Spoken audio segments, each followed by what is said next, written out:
me. I work privately to go build and create my own dynasty. A new rivalry, it emerges ever so silently. But I got fight in me, so I'll squash anything that's trying me. I'm like, me versus you, I hope that you know what you're getting into. I got nothing to lose, so you better watch out, can't predict my moves. I'll make you irrelevant, I don't stop till I'm at the top settling. I live here like a local resident, and you know I ain't selling it. I won't stop, I'm here to get what I want. I'm not lost, I'm here to make it to the top. I'll take a shot, I'll overpower any boss. Cause I am not someone that you were born to cross. I won't stop, I'm here to get what I want. I'm not lost, I'm here to make it to the top. I'll take a shot, I'll overpower any boss. Cause I am not someone that you would wanna cross. I won't stop, I'm here to get what I want. I'm not lost, I'm here to make it to the top. I'll take a shot, I'll overpower any boss. Cause I am not someone that you would wanna cross. Round two, I gotta screw loose. I'll work all night if it's what I gotta do. Who needs sleep when the caffeine's brewed? I don't fatigue, I just have to move. I don't work with others, they just slow me down and my progress suffers. It's not you, it's me, but really I just work much better when I'm free. I don't do things for the hell of it, I do things that I do for the benefit. I make moves that'll make me relevant. I've been telling them, you just gotta work hard, play hard, punch that race card, move fast, take charge, do that, make hard, move past fake cards, lose that hate card, and never give up when the gun goes, race start. I won't stop, I'm here to get what I want. I'm not lost, I'm here to make it to the top. I'll take a shot, I'll overpower any boss. Cause I am not someone that you would wanna cross. I won't stop, I'm here to get what I want. I'm not lost, I'm here to make it to the top. I'll take a shot, I'll overpower any boss. Cause I am not someone that you would wanna cross. I won't stop, I'm here to get what I want. I'm not lost, I'm here to make it to the top. I'll take a shot, I'll overpower any boss. Cause I am not someone that you would wanna cross. I won't stop, I'm here to get what I want. I'm not lost, I'm here to make it to the top. I'll take a shot, I'll overpower any boss. Cause I am not someone that you would wanna cross.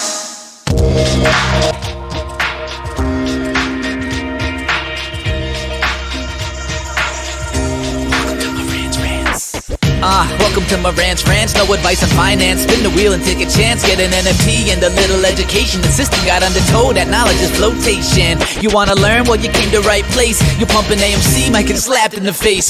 Get your due diligence, know who the villain is. Don't be a sheep when the shepherd's carnivorous. So come learn, laugh, and maybe you win big. And listen up, y'all, the wheel is not rigged. Everybody get a chance in the live chat. Kyoto spin wheel, you win just like that. Retail fight back and this retail winning. Y'all just wait, man, this is just the beginning. All fellow simians, GME group singing the truth. We just chillin', infinity pool swimming.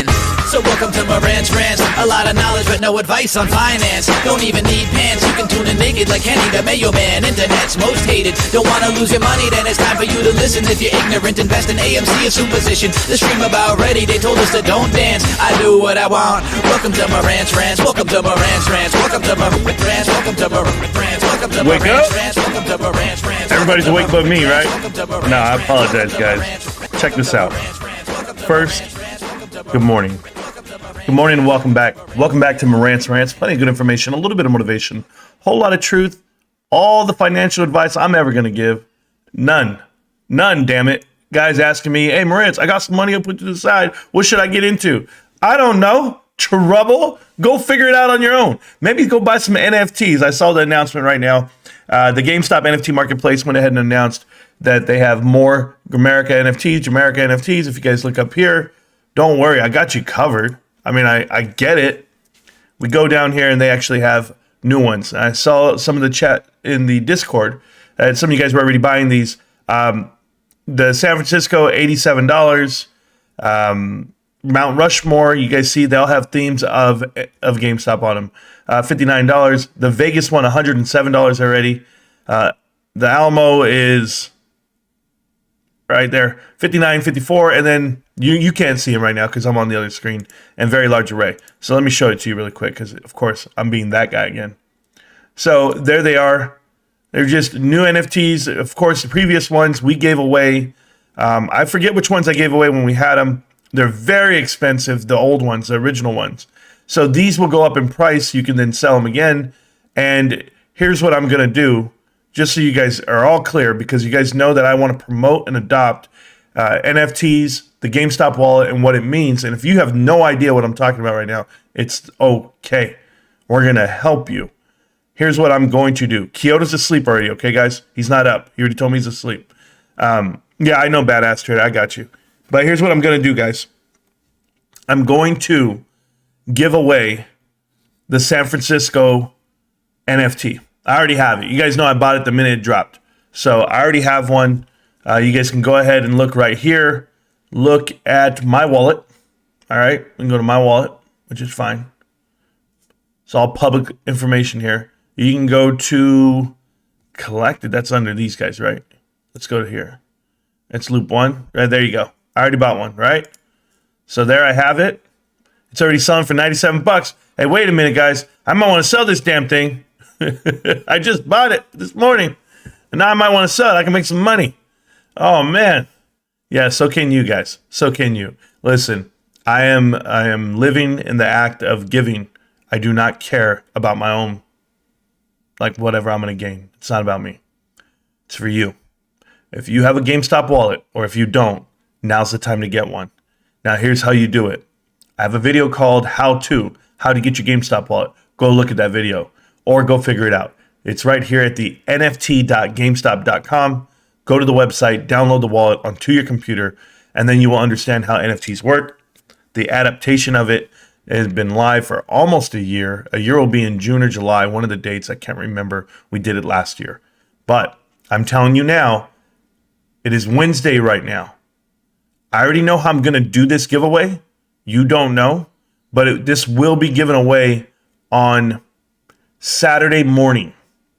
Saturday morning. You might want to show up to that show, but I'm going to sit on it until then. Probably worth a couple of $100 by then, but it is absolutely free to you, and I know how I'm going to give it away. So get your wallets ready, get yourself ready, and that's how we're going to do it. And if you stay ready, you don't have to get ready. But there you guys go. All right? Just truth that I do have it for you. I went ahead and bought one. Okay? I tried the whole time to get those. Yeah, I know, but you can't beat me to it. Great Ape, I'm a professional when it comes to the NFT marketplace, and I was ready. So I will be giving away one. Oh my God, not the San Fran one. Oh, never mind.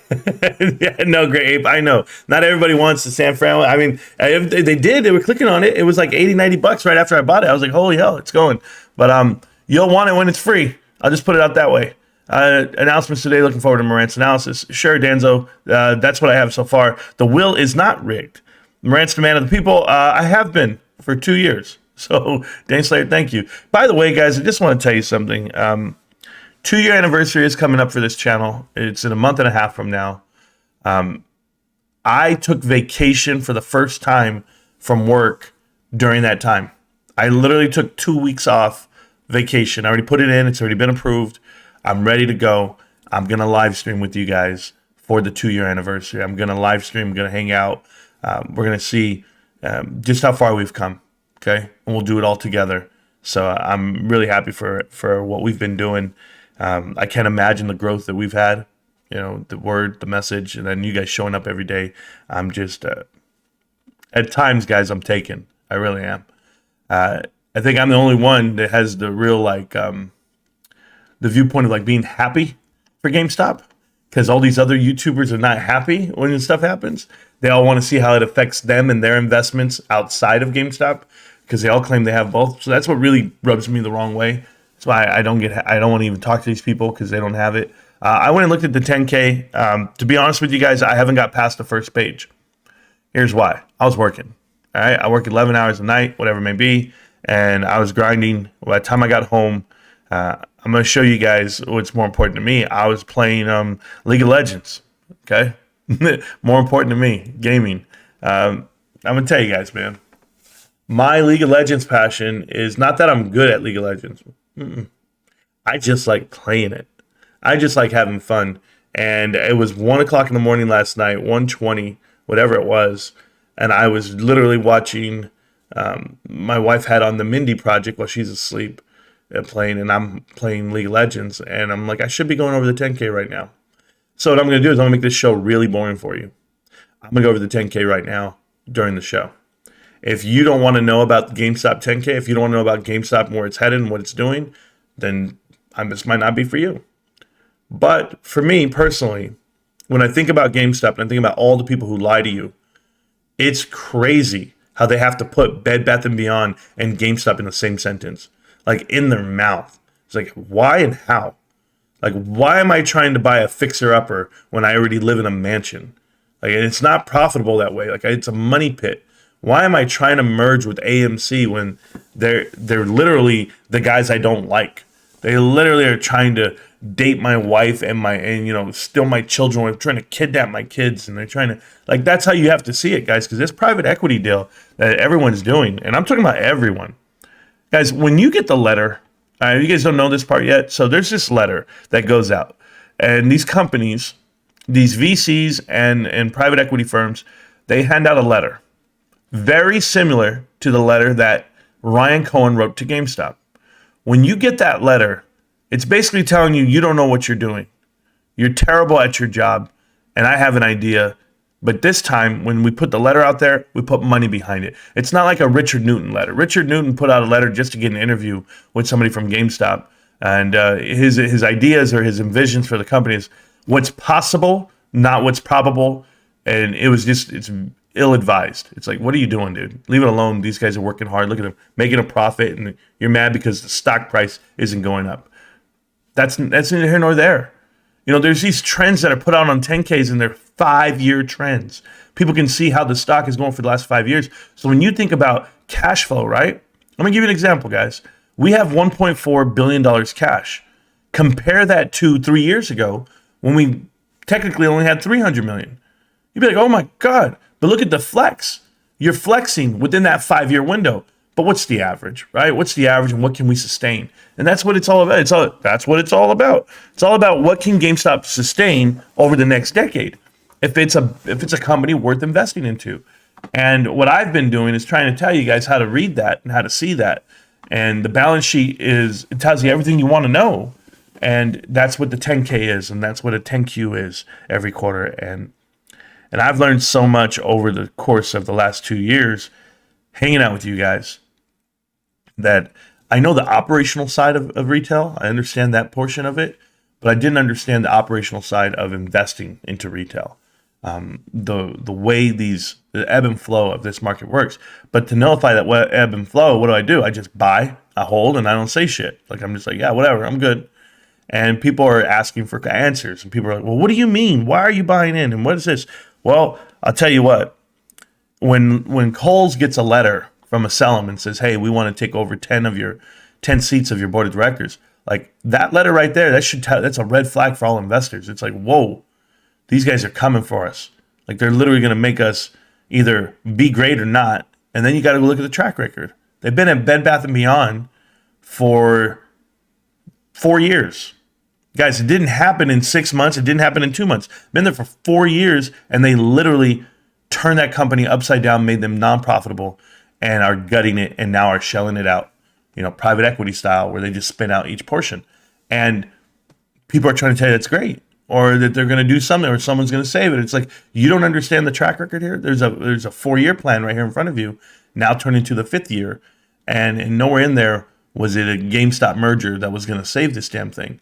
And it's embarrassing. It's embarrassing for people to make a platform I call them all out because I just don't stand for it. I hate it when people get together and disguise their true identity, like what they're really trying to do. I can't stand that.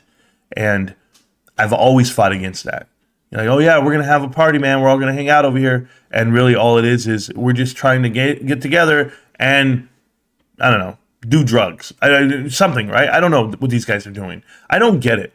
I really don't. Like, I've looked at Trey and I've looked at Common Sense Investor, and Common Sense Investor, when he came into the chat and he was on the channel, he said something that really triggered. And Almo was talking to me about it, and he was like, yeah. He was like, hey, man, yeah. Guys like Trey, they all have drug problems. And I'm just looking at them. I'm like, look at them. They look like they have drugs in their face and their eyes. And, whether it be Astro or it's Trey or anyone else that looks like they're just strung out on something. And I look older every time I get on this damn screen, right? I mean, I'm older the next day. And I'm restless and I don't sleep. But I tell you what, these guys got money out of nowhere to push a narrative. And they've all been doing it the same way. But it's a cheap push. So, PP Seeds dresses up last night as a pope, as a priest, he said. I'm a priest. And then he used the term, I'm going to molest this information, whatever the hell he said to open up his show. I thought it was so ill-advised. So, like, if you guys know what I do, what I used to do for a living, I was a child abuse prevention interrogation guy. And I was trained by the United States military to investigate crimes. And I did that for a while in my younger years. So when I hear someone speak, an individual that obviously doesn't have children, they're insensitive to it, they make a comment that way. And if they do have children, well, that's shocking. But to say I'm going to molest and dressed as a priest or a pope or however you did it, it was just so... It really hit me yesterday, where I was just like, this kid, man, does not understand how this world works. And that's why else would I expect his investment prowess to be wrong, right? It's just the way that they're insensitive to things that happen. It rocked me, man, because they're just oblivious to it all. They're in their own echo chamber of saying Bed Bath & Beyond is going to merge with GameStop. And now you're back full circle to what Kais Malej was saying a year ago, when I'm right there telling him he's out of his mind. It's never going to happen, man. It's not going to happen. It's still not going to happen. So I told him to wait for the 10K. And I'm waiting for the 10K, and it came out. And they started dissecting the 10K for themselves, which made no sense to me. It's a GameStop 10K. It's not a Bed Bath & Beyond 10K. So if you guys didn't watch the show, if you guys didn't hear that part, it's at the very beginning. He takes an hour of music to play. You guys think my intro is long. This guy plays 50 minutes of music and then decides to come on the show. I'm building up the momentum. I'm building up the pressure. I'm getting people in. But he definitely said it, the line. And it's because they're children. They're absolute children. And they're never going to understand what we are. And I'm okay with that. I'm okay with us having a different type of edge to us. I was so blessed. I actually met a subscriber to the channel in person yesterday. And he comes up to me and he says, hey, Marantz, I watch you every day. And I was like, that's cool, dude. That's cool. Like, I had no idea. I don't know. And I was like, if you don't want to tell me your name, you don't have to. He's like, no. He tells me, he goes, I got two names. I was like, what do you mean? And he's like, I have you on the TV, I have you on my computer, and I have you on my phone. And he's like, so when I'm walking around the house, I can hear you. And I was just like, oh, this guy's crazy. He's like, no, man. He's like, listen, you've changed my mind on how I invest. Or he goes, you helped me out. Really start thinking about things. I was like, okay. So that's the purpose, right? That's where I come from. If people ever think I'm trying to push out like an agenda, I hate AMC, sell it all, get out of it. It's like, it's not even that. I have a Connecting the Dots series made just for the fact that I want you guys to be able to read it yourself or do the due diligence yourself before you actually invest in a company where you don't know who you're investing in and whom that makes the decisions for the company. So that was pretty awesome when I heard that. And I was just like, man, I thank you so much for support. But, in my mind, I just don't know how many people really get the good information. And then they get to the show. Maybe they see some parts where I'm just like doing imitations and having a good time and letting it rip. Or are they actually watching the videos that are, informational videos and getting caught up on what really is staying abreast of the situation. So this is going to be a live stream where I keep you abreast of what's going on with GameStop. So I just wanted you guys to know that. I got two names too. Okay, King Count. There you go. GameStop starting like, well, there we go. Same here. I invest a lot more carefully since watching this show. Super Blank, thank you, man. I appreciate that. It means a lot to me, man. But let's go ahead and do this. Let's dive into the 10K. I have it on another screen. Let me get to it. And well, here's the stock bouncing back. It's 22.44. What a good price, guys. I really like it. You know, it's something that I've been looking at. I've been invested in for over 2 years, and I plan on continually buying it like I have. As you guys know, I took this week off from buying. Told the wife I wouldn't be buying any more shares this week, but I did. They even, you know what? They didn't even fill my other order that I had on T Row. They kicked it back down to 17. I did an initial 15,000 on Costco. I did an additional 4. They kicked that down to 2. So I'm waiting for that to settle. Every year I go big on one investment every year. The last 2 years it's been GameStop. This year was the time for me to get in on Costco. I was happy with it. Oh, it settled 2K. There we go.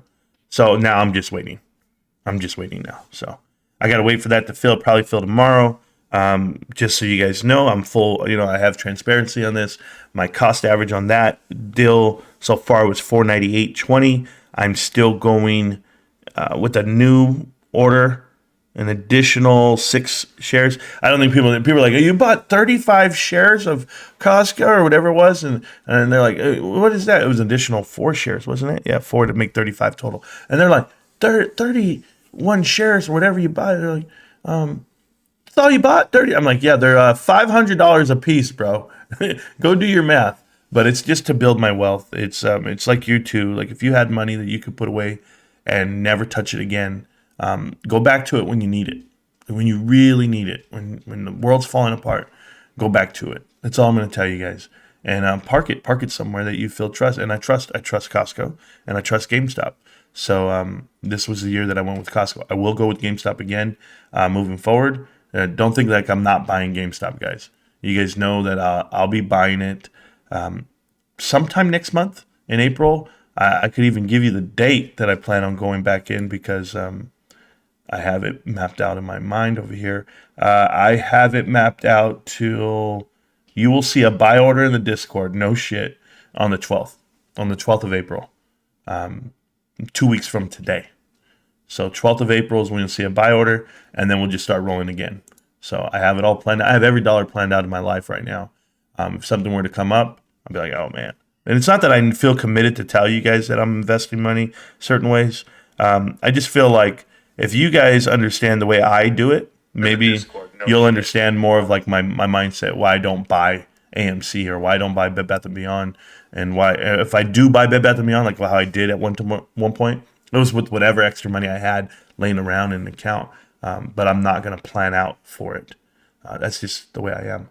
I have tons of tabs open right now, guys. If you guys don't know what I'm doing, I'm investigating something.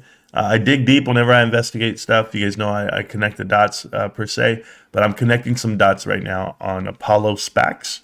It's a fun one for me, but it's a dig. It's going to take me a couple of days, and I just want to thank you guys for not rushing me to do that. Agreed, came in for some GameStop content, and will stay for a lifetime of value. You changed my views of trading versus investing. Forever, thank you for this community. Snacks, I really appreciate that too, man. You've been great. You have absolutely been phenomenal. People don't know who Snacks is. Snacks literally pastes and copies everything I do and puts it on Twitter because I'm not on Twitter. So I support Snacks in the way he supports the channel. So thank you so much for getting the voice out there. Ant Cards is back. I mean, Ant Card, if you want to be a Debbie Downer, you're here. Marantz, did I hear you say selling GameStop? Let me know. I'm buying GameStop if so. Yeah, for you, I mean, if you want to buy my bags, that's why you kept buying AMC. It was cool, but not for me. Marantz can use the Fat app on your next thumbnail. Those thumbnails are funny. I don't really make them. You guys got to know this. Like the pictures that I use for my thumbnails is something that someone has sent me in the past, or like they'd send me stuff. Like Pepperwood Salt made like 4 thumbnails for me. Linda Real makes a lot of thumbnails. Just depends what I have on the thing. Whatever I click on for the day, I just go down. So thank you. Yeah, I'm an old man today. I'm an old man, guys. I feel my body feels old. I eventually will start hiking and running again. I used to run up this mountain called the Bump and Grind, 1,000 feet high, and I haven't done it in maybe a year, but I used to do it every day. We used to live right next to it. That's why I would do it every day. But now I live a good 20 to 30 minutes away, but I'm willing to drive. It's something that I need to do. So I have to, man. This weight loss thing is scaring me to the point where I want to lose some weight because I'm a bulkier guy, and it's hard to put on clothes, but it's different. It's hard to explain. My shoulders are huge compared to the rest of my body. No, I have 2 names and 2 last names. This channel has been very transformative. I invest very different than I used to before. I only regret not finding it before. Well, Challenger, thanks, man. I'm trying my best, and that's awesome, dude. I saw a buy order in there today. Stacks, good job, man. You know how it goes. Ancard, stay alive. Thank you. Thanks for sharing. Ancard, you are not allowed to buy GameStop. It's reserved for us only. He can do whatever he wants, man. Nothing like a tortoise, though. Yeah, I mean, I'm a turtle, man. I do my best. Johnny G Hands, GameStop's money made us money. Having cash by buying U.S. Treasuries and selling. I like it. I like it. I bought another share of GameStop. Holding GME is making me passive income. This is awesome. Yeah, it's wherever you park it. You know, if you treat your money like GameStop treats theirs, it's phenomenal. I said this last night, my late night. I must be doing those late night stock talk videos. And they're only like 5 to 10 minutes long, but I'm going to be doing those more often. I feel like I need to have some type of release at the end of my day. I need to get the info out to you guys. So I feel like on my drive home from work, I'll do those and I'll post them. So expect to see those more often. Tonight, the plan is I have to do dishes tonight. Once I'm done doing dishes, either I'm going to play League of Legends and stream it, or I'm going to do a real live stream about GameStop tonight. I just don't know what I'm going to do because I always got to check in with the wife. Hey, my wife sacrifices just as much time as I do here because she's going without me. and I'm worth something. I'm worth something to be hanging around. But anyway, you want to help me calculate fixed costs and copper production? Lithium. No, I don't want to help you do that, but it's cool. Art Carney lookalike thumbnail. Okay, I don't know who that is, but I got you. Watfo. I don't know who the hell that is. Art Carney. Join the Discord, guys. The Discord is completely free. It's completely free. It's pinned to the top of the chat. It'll always be free. It's free and it always will be. Let's go ahead and pin that to the message. There we go. And that is the Discord, guys. Completely free. You'll see where we hang out, what we talk about, and how we get through our day. It's pretty crazy in there. Stream both, okay? Marantz Bedtime Stock Talk in a deep, sexy voice. Yeah, baby, check it out. All right, everybody. Here's what I got for you. I want you to go ahead and unwind out of that position called Bed Bath & Beyond. It's just not satisfying me anymore. But if you really want to know, GameStop gets me aroused. GameStop, I can't hide it. I want to show it. GameStop makes me happy. GameStop, make me a sandwich. There we go. No, I don't know, guys. I don't know what I'll be doing all night. Chats, get your attorneys ready. When you lose money on GameStop, Marantz will reimburse you. Ancard, you're absolutely correct, man. Get the attorneys ready. Come blame me for what the company does. That's what we're gonna do. Ancard, I probably have more money involved in GameStop than you do in your whole life. So I have as much to risk as anyone else. And it's okay though. It's okay. I don't feel like we're losing anything. The way I've been looking at this stock for the last 2 years, they've only progressed in the right direction. In that reverse direction of making a profit. I don't understand why you're down on the stock, Ancard. GameStop literally made a profit this quarter. And they're going to continue to make a profit for the next 3 quarters. I'd hate to tell you what that means, but that means you're eligible for the S&P 500, considering the market cap can get to about 13, 14 billion. And it has been. Last year on the recorded date of June, June, GameStop had a market cap of around $9 billion. That's only about $30-something a share. You're going to find out exactly what GameStop is. But by that time, you'll be too late. By that time, the games you played during these days over the last 2 years, you've been playing games on Discords and games on Twitter and games right here on YouTube. You enjoy trolling every damn day of your life. I know. I used to be a troll, man. I used to play video games. I used to play WoW just because I was better than people. I would go troll. I would pull the boss and wipe the whole raid and just feign death because I'm a hunter. I would do stuff like that. I was having fun. And you're probably having the fun time of your life right now, Antcard. You're able to go into people's chats, right? Like a live stream like this. Because there's no other live streamers. Right? All the AMC live streamers are gone. These guys used to have shows every day. There was like 10 different people. And I was like, yeah, I'm going live when the big boys are going live because I'm not afraid of them. And now where are they? They're nowhere to be found. Because the bot farms are done. The push is done. It's falling on deaf ears. But people know this. But you're here, Antcard, and what are you so mad about? What investment are you going to tell people to get into? Because while you're fucking around in the chat, oh, you're a shill. Marantz giving you the wrong info about GameStop. GameStop's being profitable. People are getting their money together and they're putting it in. They're feeling good about their investment, or they should. Or they're learning how to read balance sheets, or they're learning how to walk this thing called life. That's what this does. That's what we've been doing for 2 years. I mean, I'm infinitely more educated than I was before. And that's because there's people here that have helped me. I'm just the guy on the mic and the camera, but you don't want to be part of the community? You want to be that guy? Well, then you're going to find out that you just wasted your whole life, or at least 2 years of it, trolling, when you could have had 2 years of education. I tell you right now, I feel like I could go for my master's degree and pass with flying colors via economics, just because of the way I view things and the way I've read on things. Infinite amount of wealth here. And that you're not part of it. You're not. You're part of the antagonizing crew. It's cool, man. Antcard, everybody needs a guy like you. Everybody needs a flea and a tick to swat away and smash. Don't worry. You're not getting in. My bad. I'm working, tuning in here. Thank you so much, Mixtape. I appreciate you. We've got the golden ticket. I'm tired of this cabbage water grandpa. Let him know, man. Let him know. We got the golden ticket. Charlie, we got the ticket. I bet if we have a copy of our whole collection, we can get some special, but so expensive. I don't even know what that means, but I got you. Goat. Thank you, Heron. I appreciate that, man. We're trying to be the best goats we can.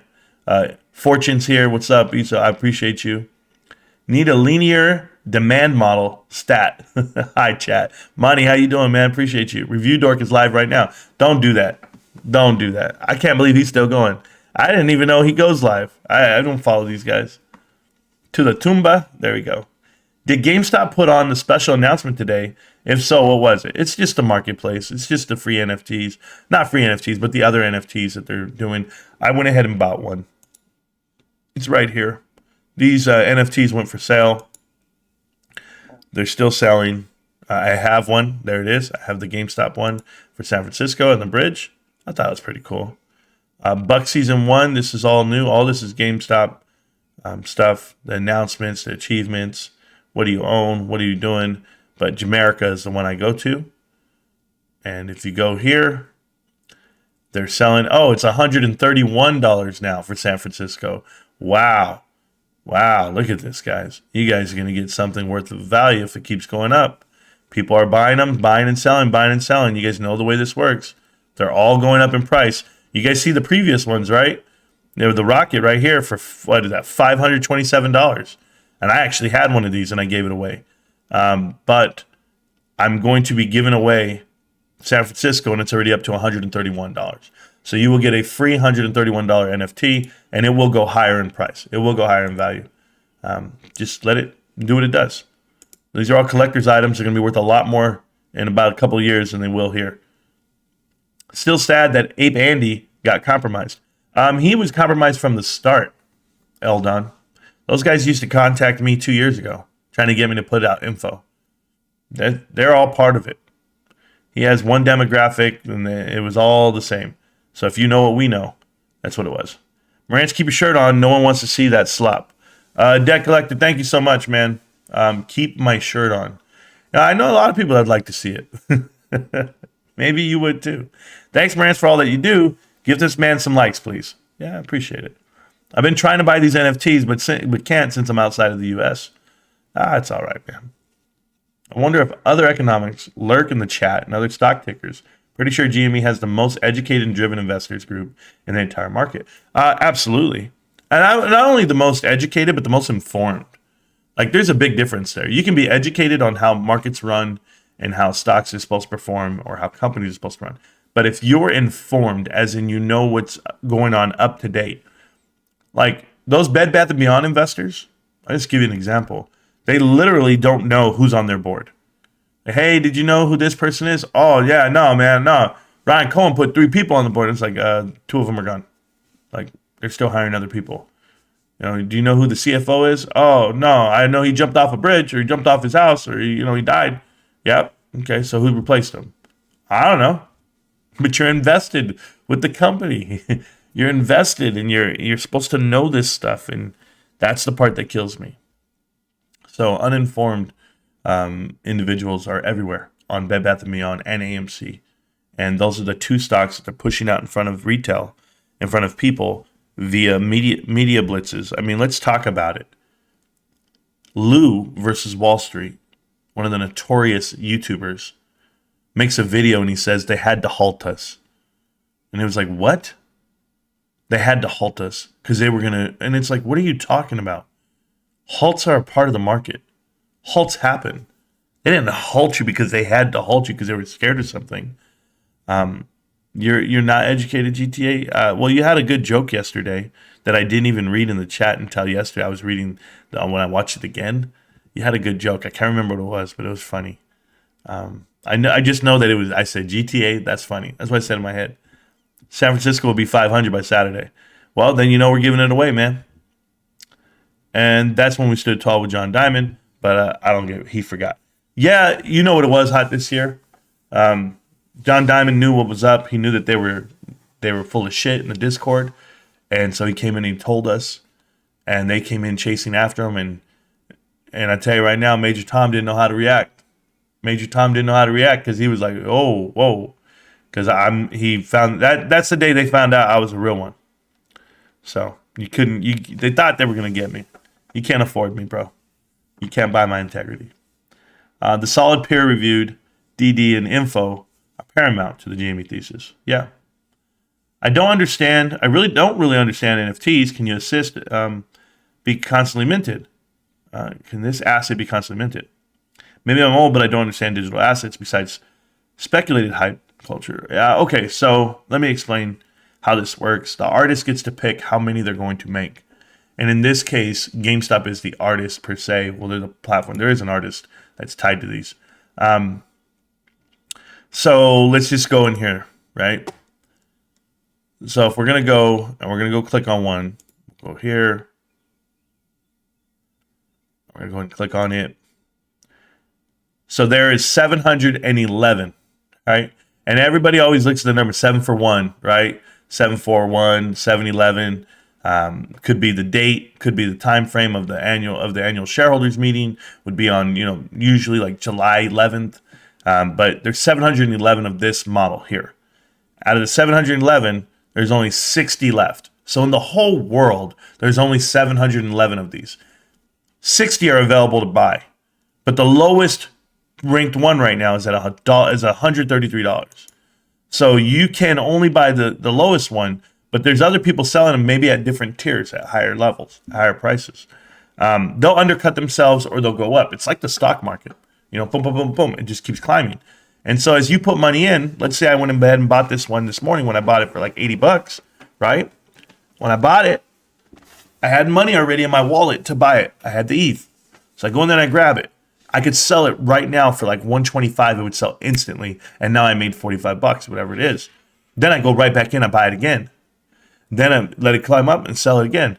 But am I really making anything more? No, I made my $45, leave it there. That's what you would do if you wanted to trade, because you can do an infinite amount of trades. So I don't do that. I buy and I collect and I give them away because I don't need it. I don't want them. I do it for you guys. I want to make sure you have a wallet. Make sure you do it this way. So I have one of the 711 in the world. That's the difference.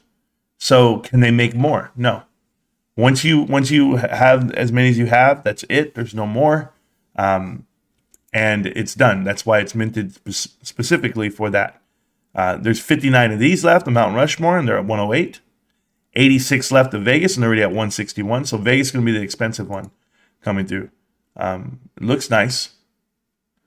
At T87, so there is a rocket launching off. Bucks Palace, I've been with GameStop for a long time. And you tell me how long Buck Bunny has been a part of GameStop. Like, as a mascot, per se. Somebody needs to tell me. Because PPC acts like he was shopping at GameStop when he was a little kid and Buck Bunny was around. When he said that shit, I about fell out of my seat. Like, what the hell are you talking about? There's proof right there. This guy doesn't play video games. He doesn't shop at GameStop. He's not that guy. He's not that guy. So look at this. 32 minutes ago, they all sold. 32 minutes ago. So people were buying them for 102, 106, 113. Boom, boom, boom. They just keep going. So that was the price, 110, but they just keep going up because people keep buying them. So it's going to keep going up. Now you're at 161. So yeah, it was tough to get in on that. These other ones at the bottom, there's 103 left for sale. They're $500 a piece. So people aren't coming off that price. 65 of these left, 80 of these, 90 of these. How many originally were made? I think it was 177. I'm pretty sure. But there's all this other stuff. These pins are going to be worth a lot too. I gave away my pin. You know that? These pins are $161 and $210. So, and they give them to you for free. So if you want to sell them, you can. Nothing's going to stop you. But it looks like GameStop is in a black hole. It looks like a black hole almost. So I thought that was pretty cool. I had this one. I didn't have this one. But I always check with Pepperwood Salt first. I go, yo, Pep, you got one of these yet, bro? And Pep says, yeah, they gave me one. Okay, then we're good. But Pep never lets me give him anything. I've tried. Trust me, guys. Hey, Pep, you want to give me an address I can send these T-shirts to? No, send them to the channel. Make sure you get the word out. Yes, sir. I've actually talked to Pep many a times on the phone. You guys only get to see the one interview. PP said the 10K will announce GME merging with GME. He said that GameStop would be merging with Bed Bath & Beyond. Yeah, he did say that. It's unfortunate. It's Marantz Rantz, not GME Rants. Last I checked, he can talk about whatever he likes. Oh, is somebody upset? Is somebody upset up here? Is it Sammy? Sammy was upset last week too. How about covering GameStop and leaving the rest alone? Maybe you don't have much to say. It's unfortunate that you feel that way. I'll tell you why, Sammy. So, and I'm just going to talk to you right now, Sammy, since you're on a timeout. You're on a 300-second timeout. Sammy, I study the stock market. I know you probably don't think I do. But, I'm not just here for fun. I'm literally here to educate myself and help out however I can, push out a message. These are great investments of our lifetime. They're not infiltrated, and they're not distressed, and they make money. Right? That's what I pick and choose those type of stocks. But chances are any stock that you're invested in, that you're excited about, that you've been manipulated on, you don't know it. You don't know that you've been manipulated on Bed Bath & Beyond. You don't know that you've been lied to about AMC. Literally. And I've shown you that truth, but you choose to ignore it and or you're upset with yourself. It's one of those things where you get pissed off, right? Like you remind me of the type of guy that finds out his wife's cheating on him and you're mad at the other guy instead of your wife. Like, don't be mad at me. Right? I'm just the guy who saw your girl at the mall hooking up with some dude. I was like, yo, man, that girl is hooking up with Rico? That ain't cool, man. I should tell him. Let me go tell him real quick. So I go tell Sammy. I go, yo, Sammy, man, Reek's tearing that girl apart, bro. He's tearing your girl. He's splitting it, man. He's getting it. Yep. Just wanted you to know, Sammy. Somebody's up in there. And Sammy's like, no, man, you can't tell me that. Why not confront the issue? That's all I'm saying. Sammy, it's okay, though. I'll be here all week, man. I'll be here all week. Fuck, Sam, can you imagine, dude? Waking up every day, just getting out there and giving out the good info. No, but my truth is this, Sammy. Any YouTuber you watch or anybody you're reading, getting your information for your failed investments, just know that I'm extremely educated on those investments because I study them on purpose. I study them on purpose just to get you riled up, just to get you pissed off. Yes, you individual. I think about you, Sammy. You know what? I'm going to go study this 10K from AMC and realize that they lost $2.1 billion over the last 2 years and it's a failed investment. I'm going to do that just so that you get pissed off. I'm going to go to Bed Bath & Beyond's balance sheet. I'm going to go to the board of directors and I'm going to look at it and go like this: bankruptcy. This is crazy. Get this shit out of here. I'm going to do that because I think about you, Sammy. That's what it is. I can't get over it. I got a trade for your Bed Bath & Beyond shares. Oh, a trash can, man. I like Oliver's Papa. He's in the chat. He does have, he has this, it's called, what is it? Is it the Adam Aaron Chronicles? The one where he's in the grease traps. That was it.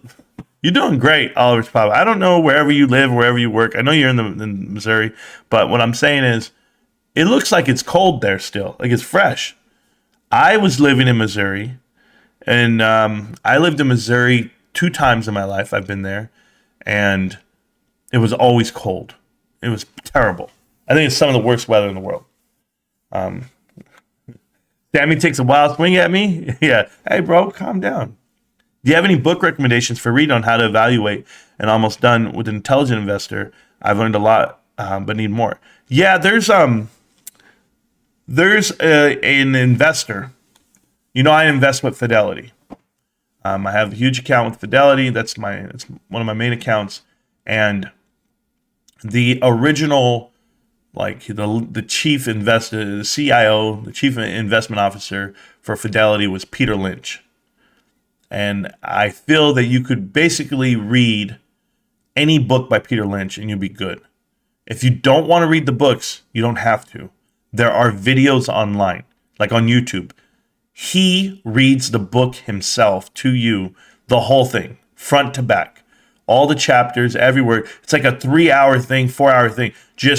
It's an easy read. It's an easy listen. So go watch the videos. Peter Lynch. Do it. It's fun. It's great. That's where I would start. And then you can go from there. You're going to get a lot there. You're going to get more hungry. And you're like, I need more. And it's going to be like, okay, go grab a Warren Buffett, Charlie Munger interview or 2, or, some books that they wrote and read those. You can also read other things. Like I pretty much read every Glenn Beck and Bill O'Reilly book. And you get portions of economic stock, like the way this world's going. But I try not to get too deep in that. But Peter Lynch is the one I really felt that he brought the most to the table. So good luck. Hope that helps for you, Austin. All right, so check this out, guys. What do we bring to the table? Well, we bring GameStop. And GameStop released their 10K yesterday, and we're going to go over it line by line. I do have the 10K from the previous year on the screen as well, so I'll be able to go back and forth from the two. This is the 10K ending January 28th of 2023. Just so happens to be my father's birthday that day, which I tell you, all these dates talk to me. Yesterday was a good day for me. It was my mom's birthday. That's when this 10K was released. It's just wild, right? So here we go. Reportable segments. If you guys know, GameStop has 4,413 stores. They have shortened that down. In 2018, they had 7,500. Okay. So in a 5-year span, we have cut everything almost in half. Yet we have not lost all the revenue. We've literally kept it right where it's at. We're breaking even. We have 2,949 stores, 2,949 stores in the U.S. I'm not worried about what's going on in Australia, Europe, and Canada, because this number here is what I want to pay attention to. I'm already starting a PowerPoint presentation on this, but from what I have is it's down 160 stores, okay, the whole world.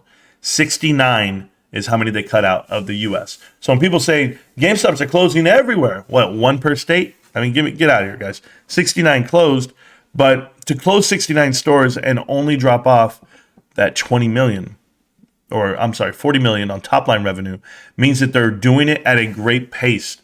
Like they literally are like, hey, whatever we get our influx in online, we're gonna cut out SG&A. We're gonna they're trying to keep it even. They probably could have kept top line revenue up, but then the profit wouldn't have been so great. So they can offset the two.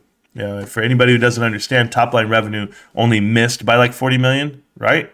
Well, the profit for the company for this quarter was 48 million. So top line revenue all day, I'll give up 40 million to make a profit of 48 million. It's a good balance to have.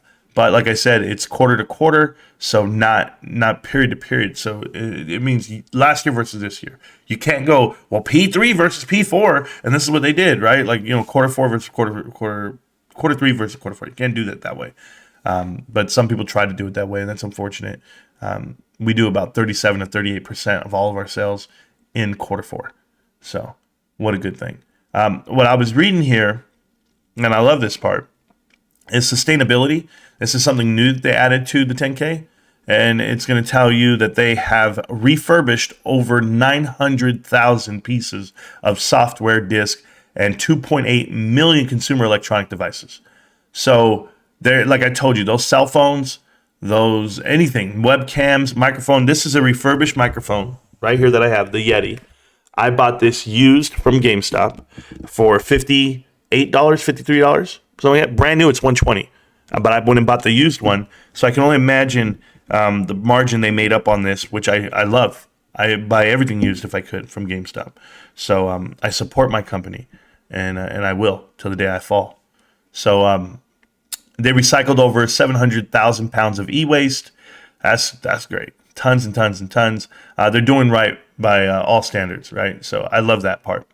The stores themselves, like I said, they shrank down 69 stores. That is perfect. If we can do that, that's just on an annual basis. So what was that quarterly?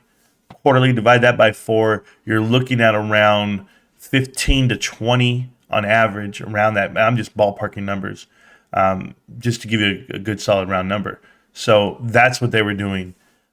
15 to 20 a quarter, that's nothing. It's going to be great. It's going to be amazing. Now, the Power Up Reward members here, guys, if you guys are paying attention, there might be 56.7 million members, but the paying members were 5.6.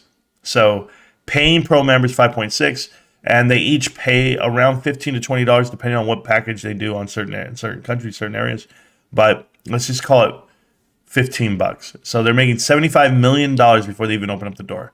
That's what that means. That's residual, that's annual, and it just keeps going. So 5.6 million, 15 million had shopped or traded at GameStop in the past year. So that keeps people coming back. I know I'm going back today. I have my $5 coupon that I get every month, and I have not used it this month. So I have to remember to go either today or tomorrow. And I'm looking at going today this afternoon. We'll see. We just walk in, guys, and we just buy whatever because that's who we are. I'm going to keep reading this, guys. They were telling us who our competition is. Remember, I already told you who I felt it was. It was Walmart, Target, and Best Buy. Amazon.com, sure. But we're not on a big foot scale yet on the online side yet. But we're getting there. Human capital, as you know, we've cut a lot.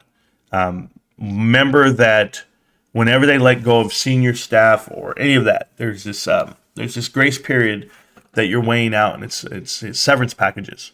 So you'll see an influx in SG&A in the better direction down once the severance packages expire on C-suite execs and anyone else that they might have let go, because companies do a severance package so that there's no backlash when they release employees. Google is the same way. Amazon, all of those, the Silicon Valley type businesses, the tech industry, they all did mass layoffs this year. Well, those mass layoffs have not hit unemployment numbers yet.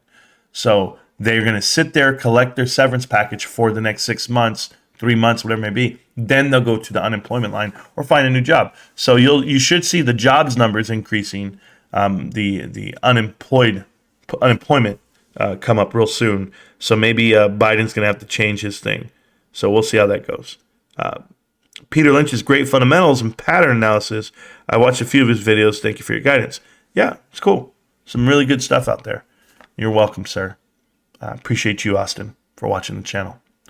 As I go down this 10K, guys, I really don't have to look at this too much. Like I said, they're doing around 38, 37%. I can round it to 40 for quarter four. You try not to do too much. You actually want that number to come down for quarter four.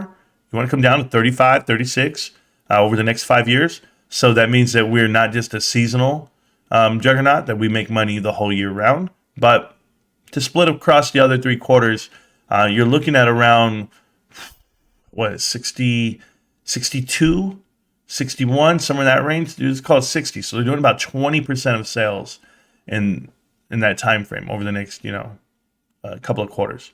So 20% is not bad. That means we should be doing $1 billion a quarter. So as we look at the numbers, make sure we do $1 billion, and we'll see where the flex is in that number.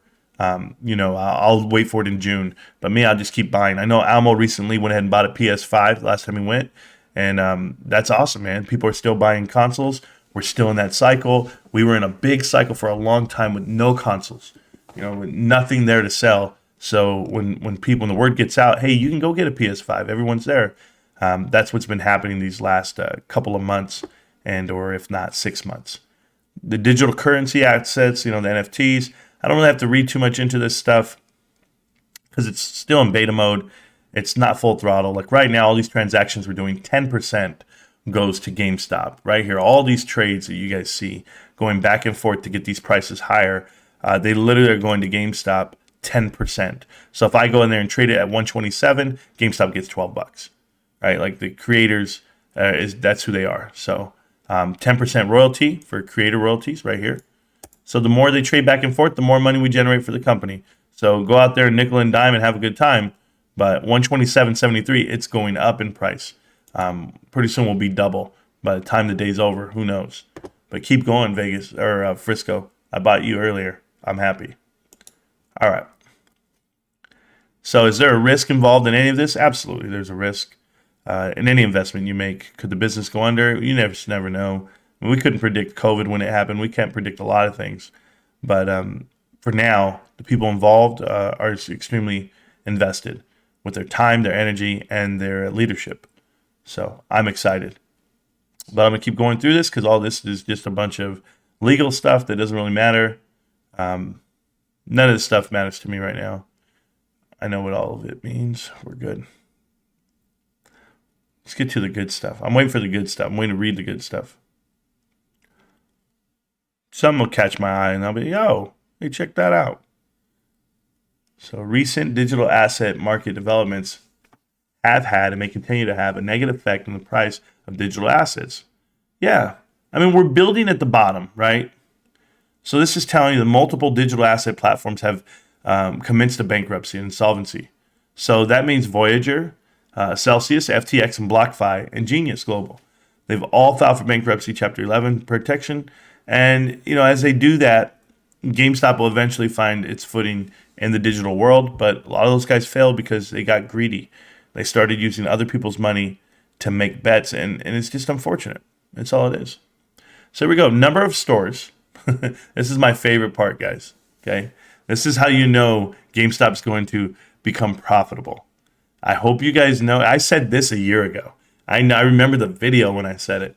But they're literally going to become profitable because they're closing out on these leases.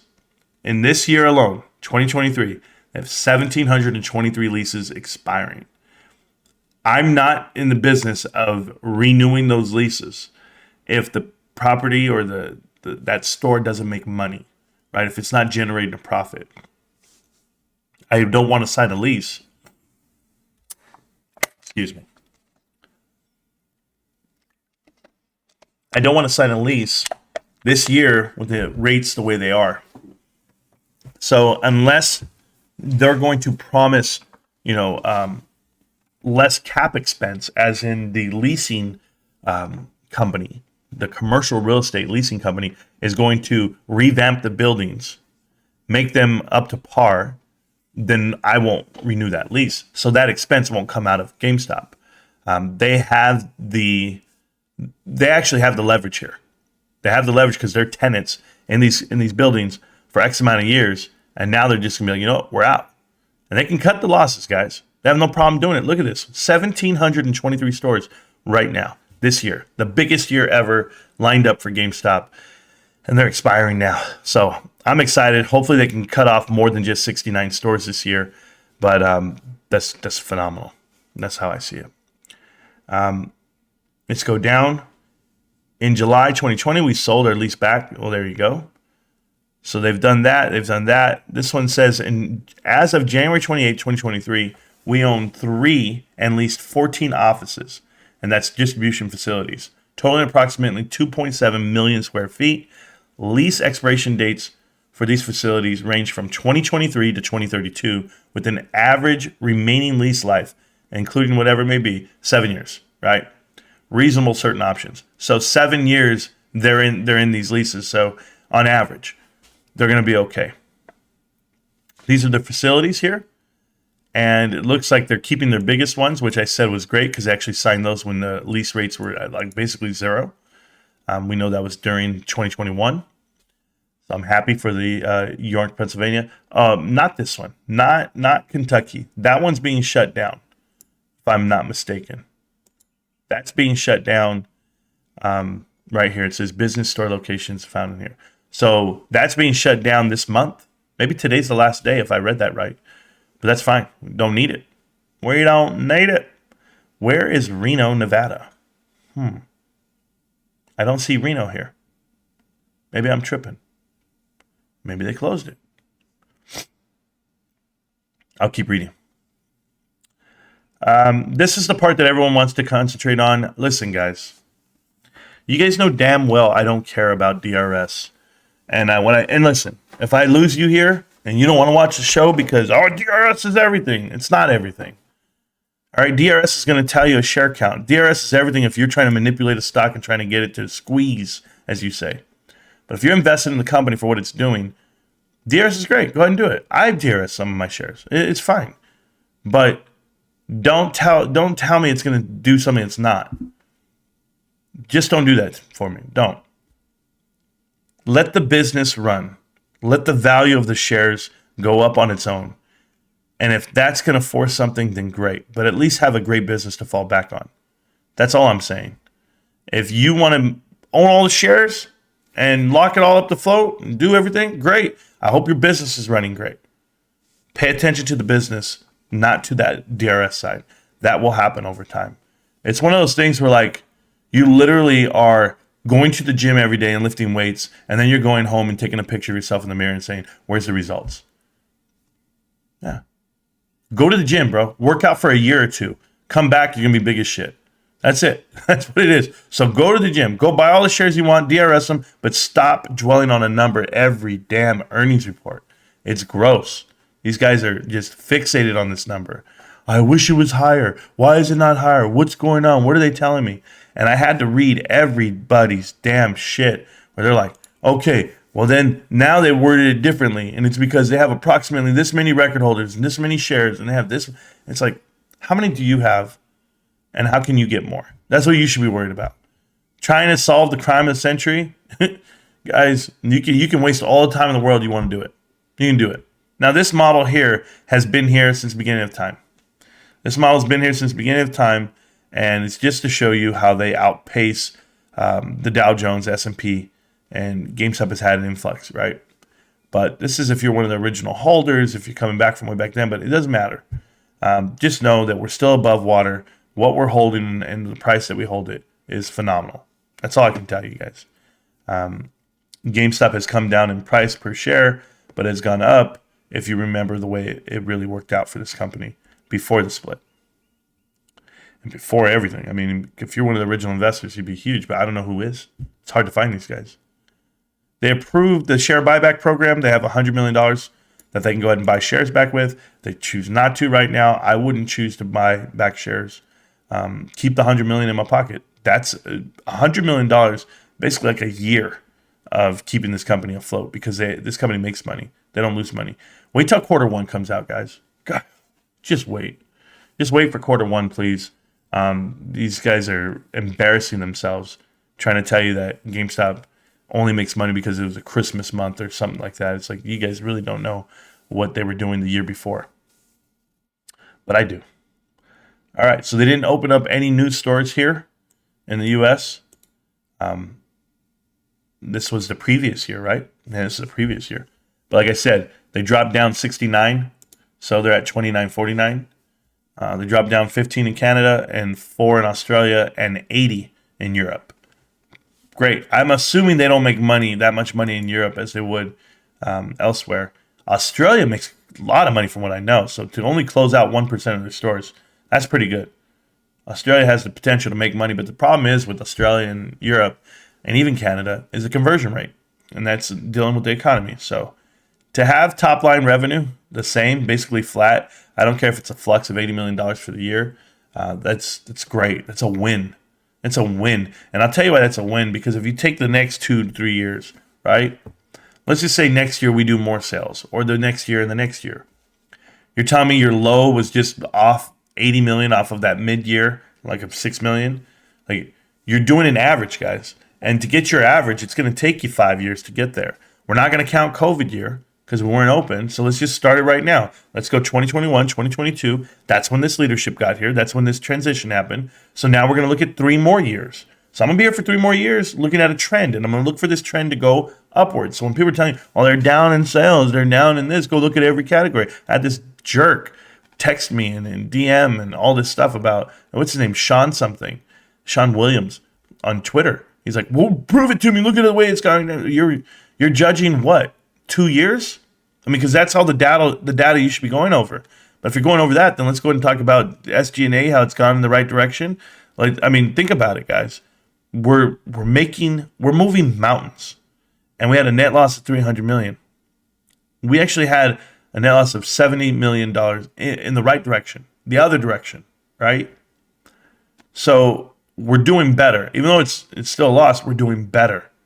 And we sold less stuff.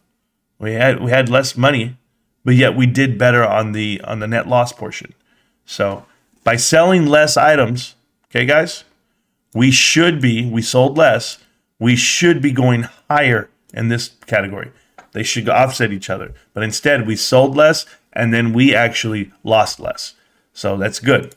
That's a good thing. That means that we're knowing how to cut. And that's just because you're looking at an annual report. If you look at the last 2 quarters, we're monsters. These last 2 quarters, we had a cash swing of $500 million. I'll say it again, $500 million. Excited. I haven't read the chat in a while, so I apologize, guys.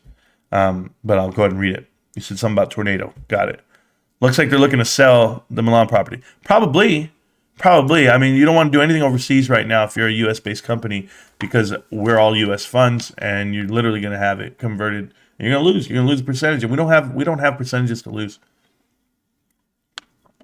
All right. Net sales. Net sales for the U.S., we were down about 60 basis points, which is fine. If you actually look at the top line revenue number of the net sales, we fell off almost $100 million. Not bad. Not bad at all. There was an increase in Canada. There was a slight decrease in Australia and a slight increase in Europe. So everyone's holding their own weight over there. It was just the U.S. that fell off. But remember, as you're cutting out stores, 69 of them, how much did you lose? Do those stores make $100 million? Do they make $1 million each? You know, like, what are we giving up for those stores? And I think that's the math they're doing. Give up a store for a little bit bigger presence online. Give up a store for a little bit bigger presence online. I think they're figuring it out. It's a hard equilibrium to get out, but I'm happy for it. It's much better than the previous year. The 2019, 18, those years were big, but they were losing so much money because of the console cycle that we were in. Asset impairments, $4 million decreased. Sure, okay. All this stuff I can get into on my own. I don't need to drag it out with you guys. Net decreased by $36 million. Well, we know this part. We don't have any real long-term debt. So they say we have a senior note. Includes I don't know about the tax part. I'm not a tax guy. I should read more into taxes. Maybe I'll educate myself on taxes. All right, well, here's the cash. So year over year, we have an increase in cash, guys. Like I said, to go up in cash is pretty phenomenal. That means we have no real cash burn. Even though we lost $300 million, that's what they're trying to tell you, for operational. We literally are sitting on $250 million in marketable securities, and our cash came down, just cash, right, alone, cash equivalents. That came down about $140 million. But because we parked it in marketable securities, we're actually going up, and I showed you that we're making profit in that sector. I'm excited. It has nothing to do with Bed Bath & Beyond. If these guys want to believe that or not, no one's buying Bed Bath & Beyond. GameStop's not buying Bed Bath & Beyond. There's no merger happening. If Ryan Cohen and RC Ventures wants to buy Bed Bath & Beyond, that's totally separate from GameStop's money. It would be illegal to use GameStop's money to buy RC Ventures some shares. So I don't know exactly what these guys think they're doing or what they say is happening. I mean, I've heard them say it, but it just doesn't make sense. No way they're going to take shareholders' equity and go and use it in that fashion. No way. You don't build up a war chest to dwindle it away on bad ideas. You're not AMC. We're not. We sold 34 million shares of common stock. That was last year. We generated $1.6 billion from that. Out of that 1.6 billion, we're now sitting at 1.3. But guess what we got out of that 1.6? No, we paid off all our debt. We have 2 new fulfillment centers. We hired so many new people, and we built a marketplace. And we have better infrastructure as far as how we do things for GameStop. So, to spend $200-300 million over 2 years, not a problem at all. Not a problem at all for me. If I understand how to build, if you build it, they will come type style. So there's a foundation here. I love this. I couldn't get more happy. Here you go. Cash provided by operating activities. So to have a positive cash flow of $108 million versus previous year negative 434, that's a swing of $540 million. And you'll see that's what it is there. So 542.5 right here for cash used for investing activities, which we've done. Those are the marketable securities. We're buying them, which is fine. We used more, but guess what? Those will return once we sell them. It's actually going to go into this top line here. It's going to flip. So I'm excited about that. Cash provided by offerings or other activities there, that's what they had last year. So you had that cash to burn. And then this would be the exchange rate for cash, effect on cash. So I told you we lose some money. We lost a lot of money over that exchange rate, but we're having a swing in the right direction. So overall, great year so far. To have it be negative 123.9, yet you have 250 million in marketable securities. You just add the 250 to marketable securities to that line, and then you'll understand how we get liquid on that. So that's gonna be a flex of around $130 million. We'll be good. We'll be good. The 130 million on the positive. That's what the real number is. I just don't want to show people how they sandbag these numbers, but that's what they're doing because they're investing at the best time. It's like buying at the bottom. You're buying at the bottom. That's what they're doing. So I just know it's a great number. All right, let's see. Is there anything in here that's like eye popping, like it just pumps out at me? Not really. I'm reading this for the first time just with you guys and giving you my insight. So there's the foreign exchange risk rate. I told you you have a risk involved there. Here we go. It's fun to watch. What's happening with GameStop moving forward?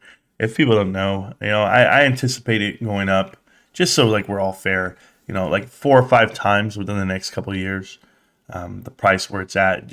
I think we should be sitting at like 60, 80, and up to $100 a share.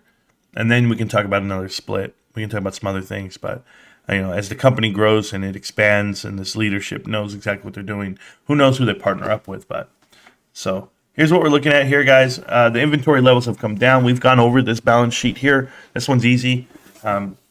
Phenomenal numbers across the board.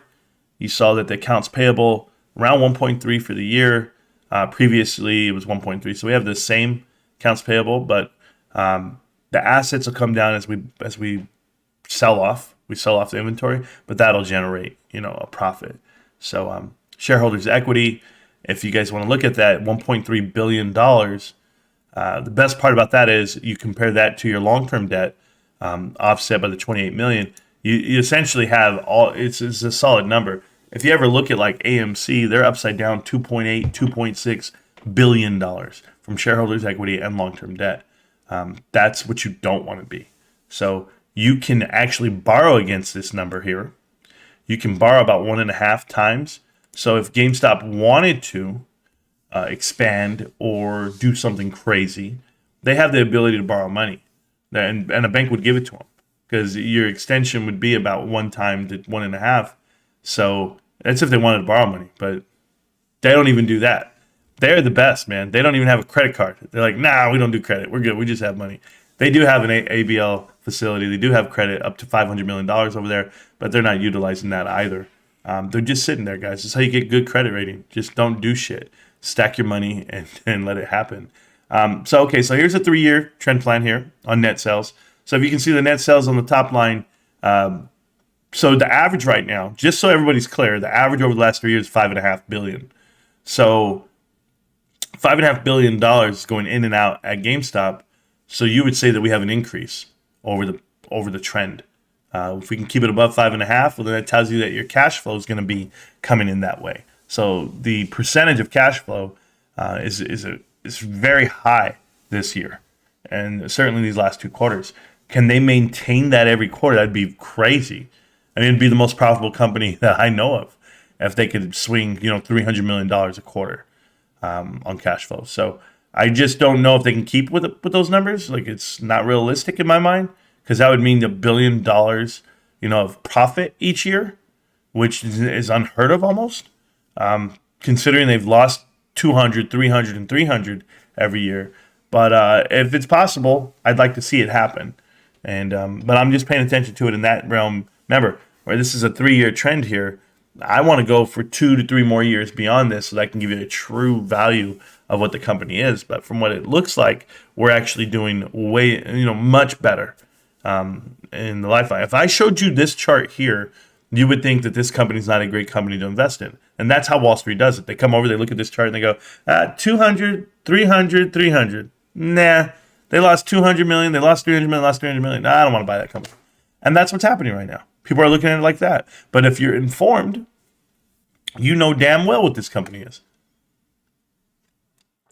And what I really think is GameStop is hiding how much money and how much profit they have. And you can do that in very creative ways on a balance sheet, and they've been doing that. And I know this. And I told you guys, I alerted you guys and said, they're sandbagging the number. And everybody's like, huh? And I'm like, trust me, I know what I'm looking at, because they're going to swing it. This is the year they become profitable the whole year. This is the year you get eligible for the S&P 500, because when you have a swing, it'll be a case study in Harvard for the rest of your life. GameStop, the turnaround, the transition, when RC Ventures, Ryan Cohen and Alan Adel and Larry Chang, the whole crew walks in and they go, hey, this is what it is. You're going to go from 2020 in this terrible time to writing a letter to the board saying, okay, we're losing 2 to 3 to 3 to 3 a year. We're going to go to make $1 billion a year. And how did they do it? E-commerce and mainstreaming, everything. And it's just so fun to watch it in real time. And the unfortunate part is there's so many shills out there, so many people that are trying to talk down on a platform or using their platform to just kind of like shun it, Obviously, there's an agenda there for some people to come out and be, GameStop's just not that good. In the next Blockbuster, the next Radio Shack, and it's like, you're not breaking it down. You're not looking at it. You're just looking at that sheet. You're looking at this sheet, the annual sheet. You're not looking at the whole thing. And you're definitely not looking at the people that are involved. So happy to see what's going on. GameStop managed to not lose so much money during the pandemic. That's what's keeping this transition happening for me. People like to look at this middle year, the 2021, but like I said, they didn't even know what they had. They didn't know where to cut. But what they did have was a negative on the inventory levels. Inventory is now at 229, okay, 229.6. The more you can get that to zero or at in the negative level here is the more profit that you'll get into your pocket. It's just going to happen. It's going to happen over time. You become better buyers and you'll be able to sell things. Purchase of marketable securities, like I said, they actually have proceeds that mature off of them.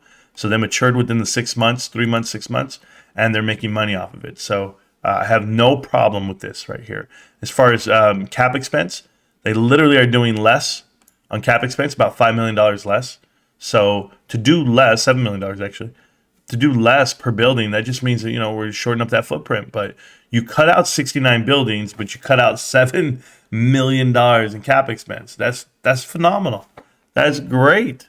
And now what's going to happen moving forward? How low can this number get is a good thing for us. So I'm looking at it in the right direction. I know exactly what it's going to do. I'm telling you right now, guys, if you're not invested in GameStop, You know, to each his own. To each his own. But whatever you are buying, whatever these clowns are pushing right now in the chat, because I'm not there. I'm not reading the chat, so I apologize. I should be reading, right? EH, what did he say? He said, you've been drinking the Kool-Aid, Marantz. EH, you know, I'm going to help you out here, man. You're the kind of guy I like. I've been drinking the Kool-Aid. Huh. We'll talk about that when I'm done in a minute. Because, you know, I've got about another hour here on chat with you guys, at least an hour and a half. And then I'm going to go pick up my son. I'm going to do the dishes. I am going to do the dishes. And then I'll play some video games or do a night live stream. I just don't know what I want to do. I don't know if I want to partner up, maybe call up Tetron Invest, have him come join the chat. He's always a good guy. Vendor allowances of 70 million versus 71 and 72. So we actually came down on vendor allowances, which is great. Okay, whatever. Advertising expenses. We expense advertising, cost TV, print, digital, blah, blah, blah, blah. So advertising came down from $93 million down to $75 million. I would love to see that number come down lower, but that's great. That was an increase of $23 million on a swing on the other side. Not $23 million. I'm so sorry. $18 million. So $18.6 million less in advertising and marketing because you don't need to. This is all word of mouth. This is great. I'm just excited, man. I'm excited. That's a good number to have. I love to see that go down. And they know what they're doing. When it goes up, that means we're growing. But yeah, we sold the firm currency. I love that. Advertising came down. You guys don't know how I feel about that right now. I'm really excited in my skin. Hardware and accessories, as you guys can see, even though the top line revenues were essentially flat, so was this. They lost it in software, but whatever you're losing in software, the momentum category is here called Collectibles.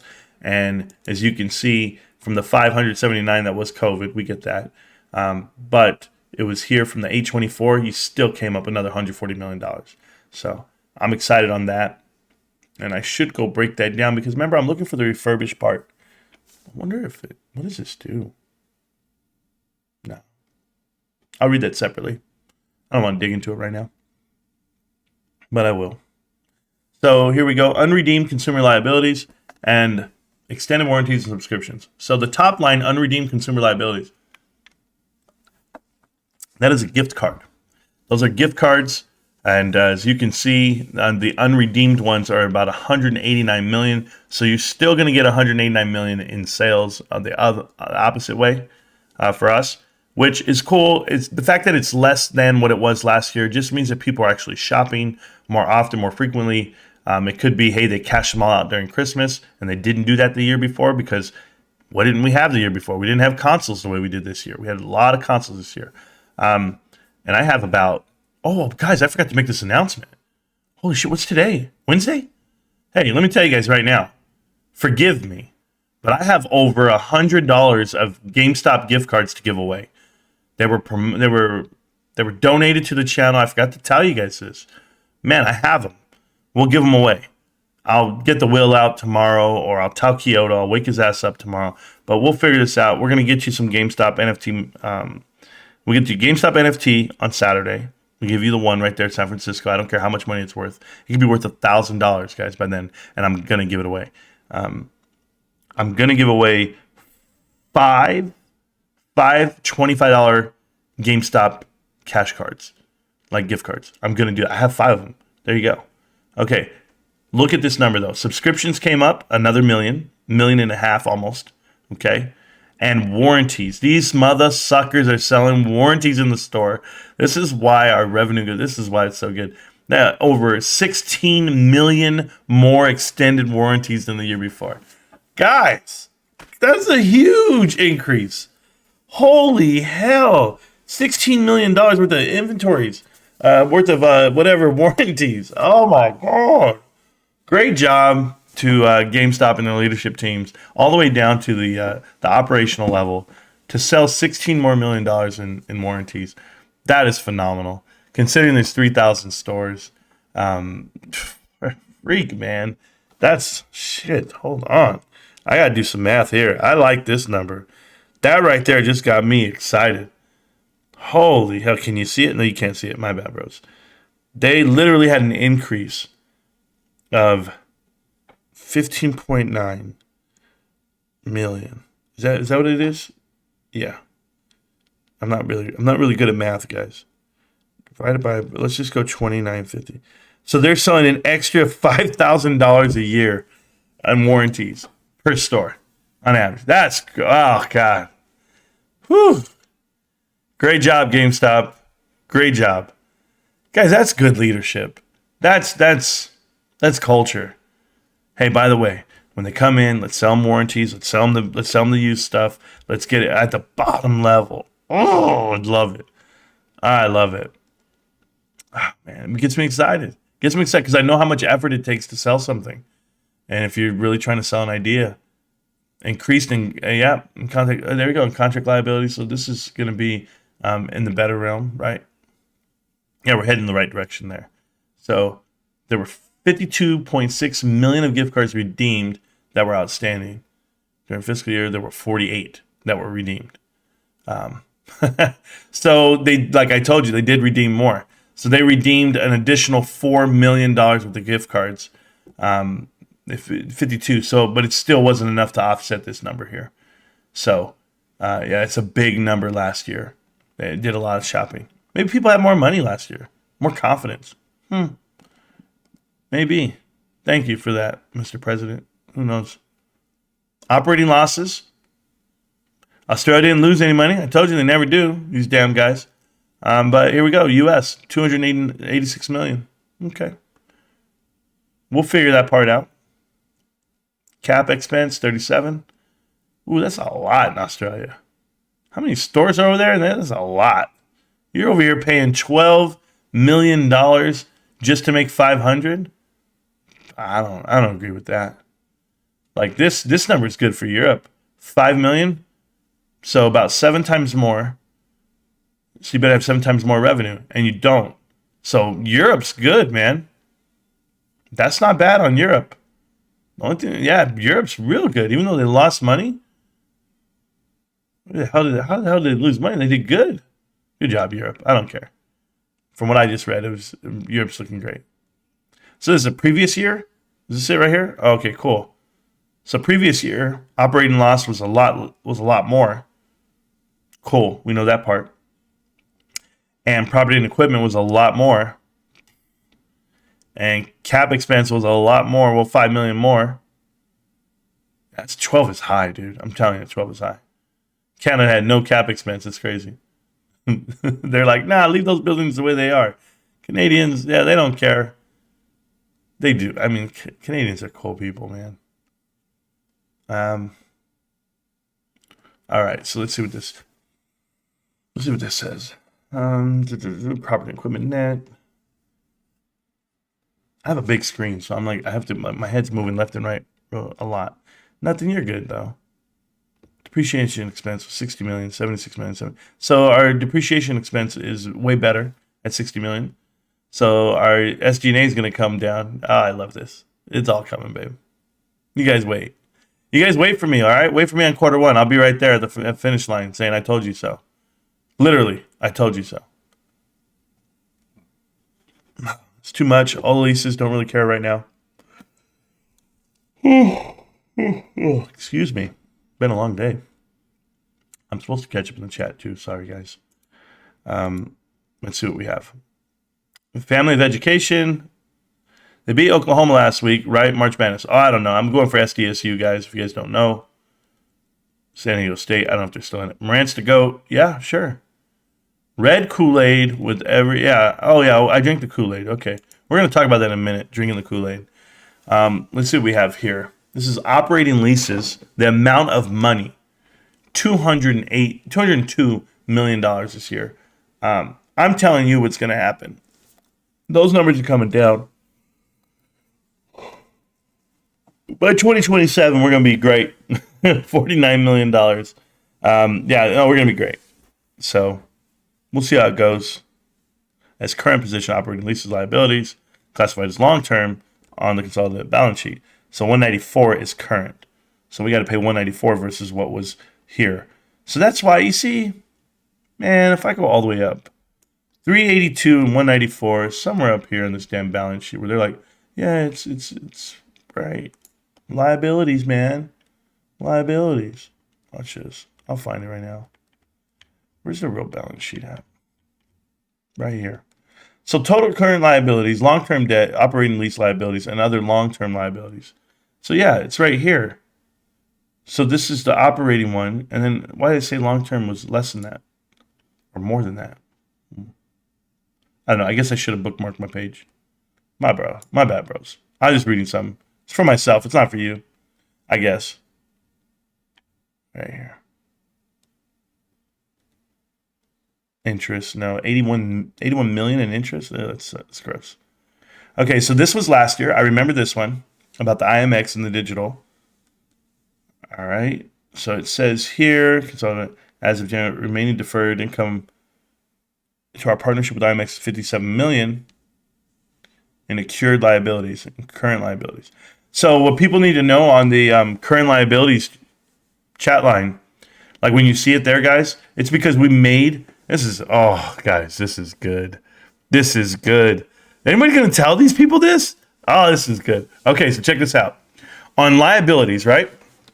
Current liabilities, what we looked at up top. When people are always like, well, look at what they're carrying over, all this debt. And what you have to remember is a portion of that, exactly $56 million of that, right? It's 57 million, I'm sorry, is actually, it's part of the pledged amount to the IMX immutable tokens and the program that they have, right? The launch program, as far as if you're a creator with the digital world's NFTs. So whenever you go to the website, let's just say we go to the NFT website and we go to the homepage. All right, here, the IMX grant program. That's part of it right there. So GameStop has already allotted that money towards it, right? So that's what you see. That's why I tell you it's all hidden, guys, because all that money's already going that way. And as that grant program balances itself out, and like we paid these people this money to develop these games and whatever it may be, and IMX is taking off and it helps out the platform, it's an investment essentially. But that expense is going to come off that balance sheet eventually. Eventually, all that money is going to be depleted and it's gone. And then now what is it? It's like the cash cards, guys. We have cash cards of how much was the cash cards right now? Did they say it was 100-something million, right? Well, what was it? I want to make sure because I want you guys to know this stuff. 57 million, that's part of it. And then right here, we have 189 million dollars in cash cards. Okay, so 189 million plus there's 227 million dollars in liabilities that are going to swing to cash on the books. They're actually going to be assets. It's going to be profit. Or it's going to be not on the books, right? The liability side of this IMX part, where it's you paid it off, it's gone, that money's gone. Great. Well, we already earmarked that money to go there. That's what that's telling you right there, this whole portion here. It's already on the current liabilities of our consolidated balance sheets. So you see the 57, you see a big number, but you don't understand that a portion of that. So when people say, oh, it's the bills, it's the cost of doing business. No. We just went ahead and put away the 150 million, and now we're coming back. And guess what? It'll go away, fine. But what you're going to find out is that our income's still going up. Our money's still going up. But those liabilities are coming off. That's that infrastructure. That's what you paid for. You invested into your company, and you did that via this platform. Well, we had to put money into it, and that's what we did. Those are what I call the one-timers, right? So you have a whole bunch of one-timers on your balance sheet. When you get rid of those one-timers, like we had in quarter 1 and quarter 2 of last year and the previous year, 2021, you're going to find out exactly what this company's worth. You want to talk about a sandbag number? I just found $220-something million on the books. That's $220 million swing. You don't believe me? You go wait. Let's wait this out another year. And I'm telling you right now what it is. You're going to have that swing come to you. That's profit coming to the bottom line, to your pocket. Tell me I'm wrong. I'll wait for it. I'll wait for somebody to come out here and say I'm drinking the Kool-Aid. You guys, read that shit. Read it again. Oh, man. there's nothing we could lose on. What does Scavenger want? Scavenger, what do you want, Scavenger? You're here now. A failed YouTuber by the name of Scavenger says, but GameStop had good earnings and billions of cash. Why no price up? Could it be because meme stocks are going to run together? No. It's nothing. Why are you worried about the price? Scavenger, you see, this is the difference between you and me. Okay? I want you to really understand something. You are worried about a stock price, right? You're worried about how much money people put in versus what they get. Chances are you don't even own enough GameStop to make a difference in your life. But to see the stock increase and you think it's being held down by others, there is a drastic difference between the meme stocks and GameStop. Huge difference. GameStop will survive without me, without anyone, without all of us going in there and saying we're going to buy this stuff. Whether we sold all of our shares or not, GameStop will still survive because it's a business that makes money at the till. They actually churn a profit. The movie theaters have $5 billion in debt, and it's getting worse by the day.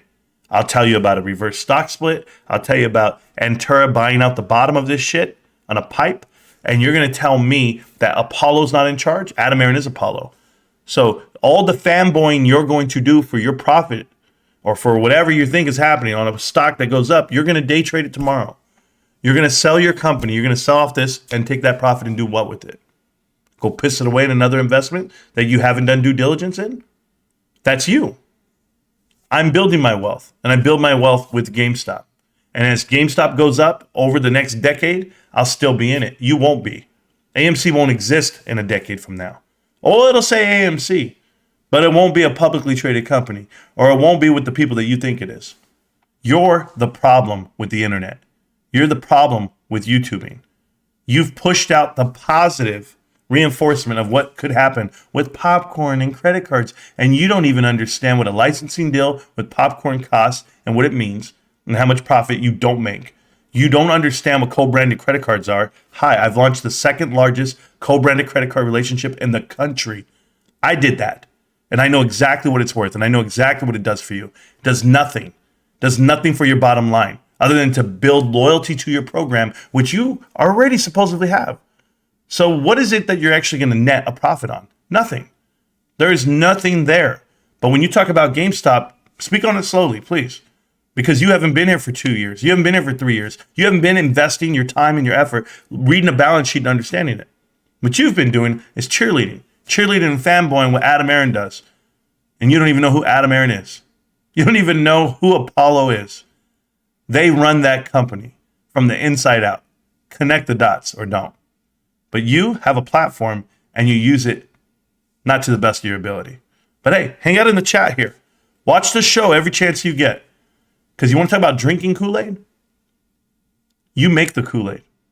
And then you shovel it out to everybody. And you guys are all fanboys of each other. The newest kid could come on the block. Chris Sojak, whatever the hell his name is.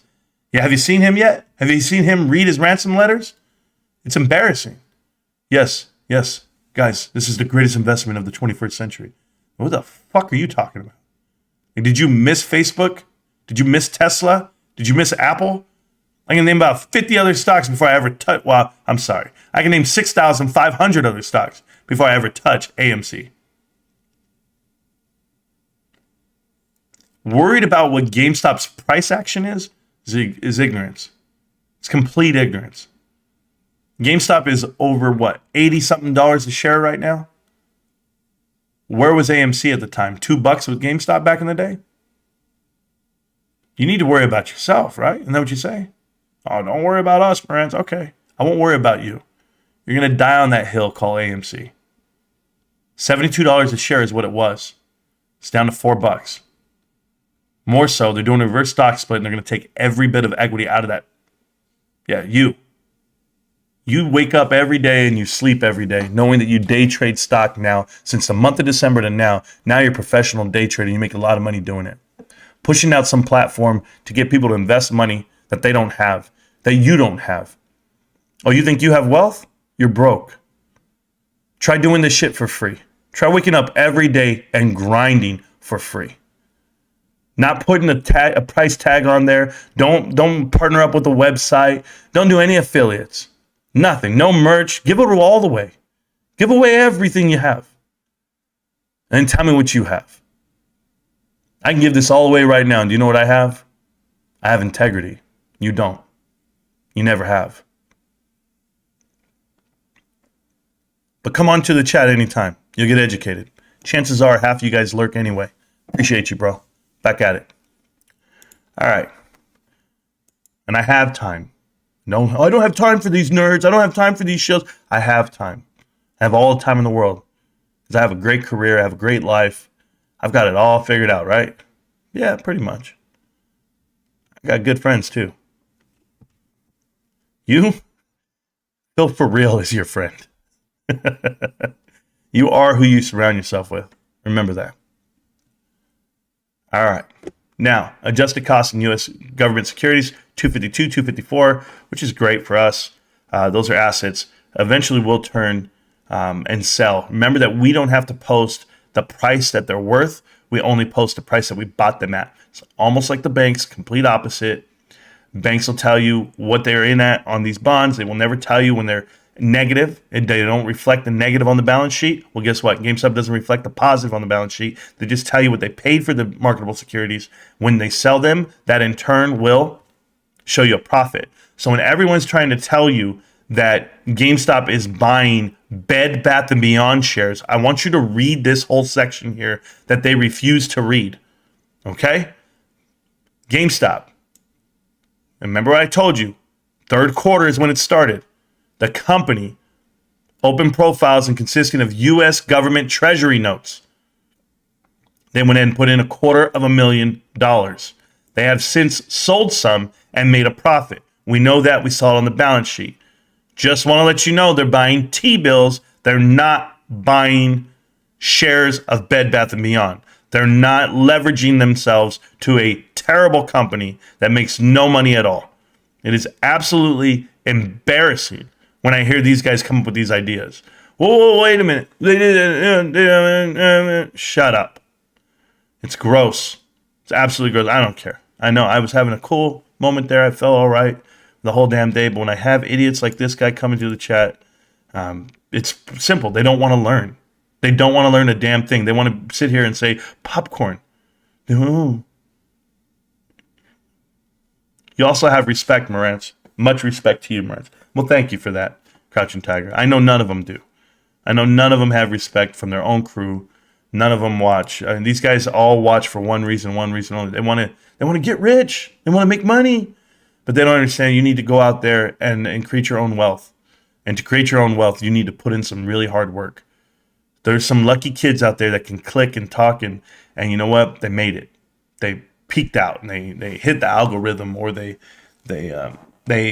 manipulated some people, or they were given an opportunity. I don't know what it is, but if you want to ride that gravy train that's AMC, go for it, man. Literally, I could have done it 2 years ago.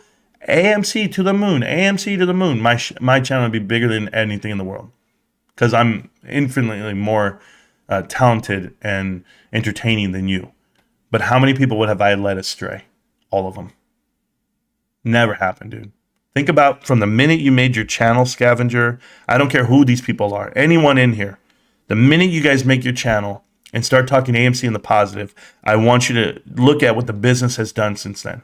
From the day you put out your first video to today, what has that company, what have they done for the shareholders of that company? How much value have you lost? And I'm not talking about the stock price. I'm talking about diluting the float, destroying the company from within, making every wrong decision, and blaming others. In the end, they're going to blame you. You're the reason why. You're the reason why you pushed the stock. You're the reason why we didn't vote for dilution a year ago. And you all have this Monday morning quarterback fillers. Hey, guys, I said this or I said that. No, I said this. I said that. Yeah, thank you so much. Imhotep. I forget about him. Lucifer, he won the Fantasy Football League. I do owe him merch. I'm going to send it to him. Lucy, get at me. DM me the address where I send it again. I know you've won stuff in the past. I have no problem sending you stuff. So hit me up. Alma wants the Alamo thing. Yeah, you guys, I'm in the middle of this, but I'll see what I can do for you, Alma. I will. We'll talk about it. I'll call you after. Under the 2026 revolver, availability reduction is $330 million. Yeah, we're fine there. That doesn't matter. We're not using it. We're not using any debt. We're good. This is consolidated financial statements. Awesome. Deferred rent of $1 million. So basically nothing. That means we pay our bills, guys. I know it's hard for people to believe that. And that's on the tax side of it. So we're not really taxed on anything. There we go. We're good. Let's see here by letters of credit outstanding and the amount, bank guarantees outstanding, and collateralized cash. We're good. Nope. I'm okay. That was before. We don't need to do that one anymore. That was a year ago, 2 years ago. They keep showing you that stuff. It's cool. So yes, we did have a $32 million share for the plans of a stock incentive program, the RSUs, which is great for me. I don't mind. But they have that saved up forever, and we'll go from there. There were no options exercised during the fiscal year of 2021, 2022. Cool. These guys are doing the right thing. Everybody's sitting tight. These are non-vested shares, 3 million shares. Granted were 5 million, and vested were 221,000. Forfeited were 3.1 million shares. Forfeited due to the fact that we let go of the executives, sure. And then non-vested shares are 5.9 million. Awesome. I love it. And eventually those numbers then people will start selling shares. Insiders will sell shares for profit at some point when they find profit in their company. Not everybody has to sell. I think there's like a window of 7 to 8 years on RSUs. I have to remember, don't exercise them as you get them, stuff like that. If you don't like the price, if you do like the price, or if you need the money for taxes or other issues, you can do that at any time. But a lot of people like to hang on to their shares. The former CEO of this company, Sherman or whatever, George Sherman, he literally holds on to his shares, and he is a huge shareholder. So the guys are working for $200,000 a year, guys. Our CEO and our CFO are making like $200,000 a year, but they're getting crazy stock options, and it's good. It's good for them because they're going to make the company profitable. It gives them the incentive to earn money. That's the thing that AMC could never do. They can't earn money. They can't make their company profitable because they have no incentive to.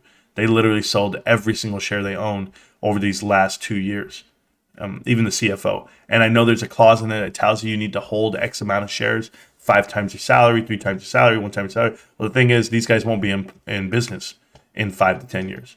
They won't be in business, so they don't care how many shares they hold. That statute does not care to AMC executives. So I want you to know that part. We're almost done. We're done with it. This is cool. Okay, cool. We'll get to the 10Q next quarter, whatever it is. But inventory reserve, which is cool. Nah, that doesn't matter. None of that matters. We're good. Okay, so I can go more into the in-depth in this stuff just to see exactly what I want to read up on. This is always at the end. There's these exhibit numbers, and you can look at the 8Ks that correlate with whatever they were saying. And I always go look at the history of stuff just to refresh myself. You guys know that I do that a lot. I want to refresh.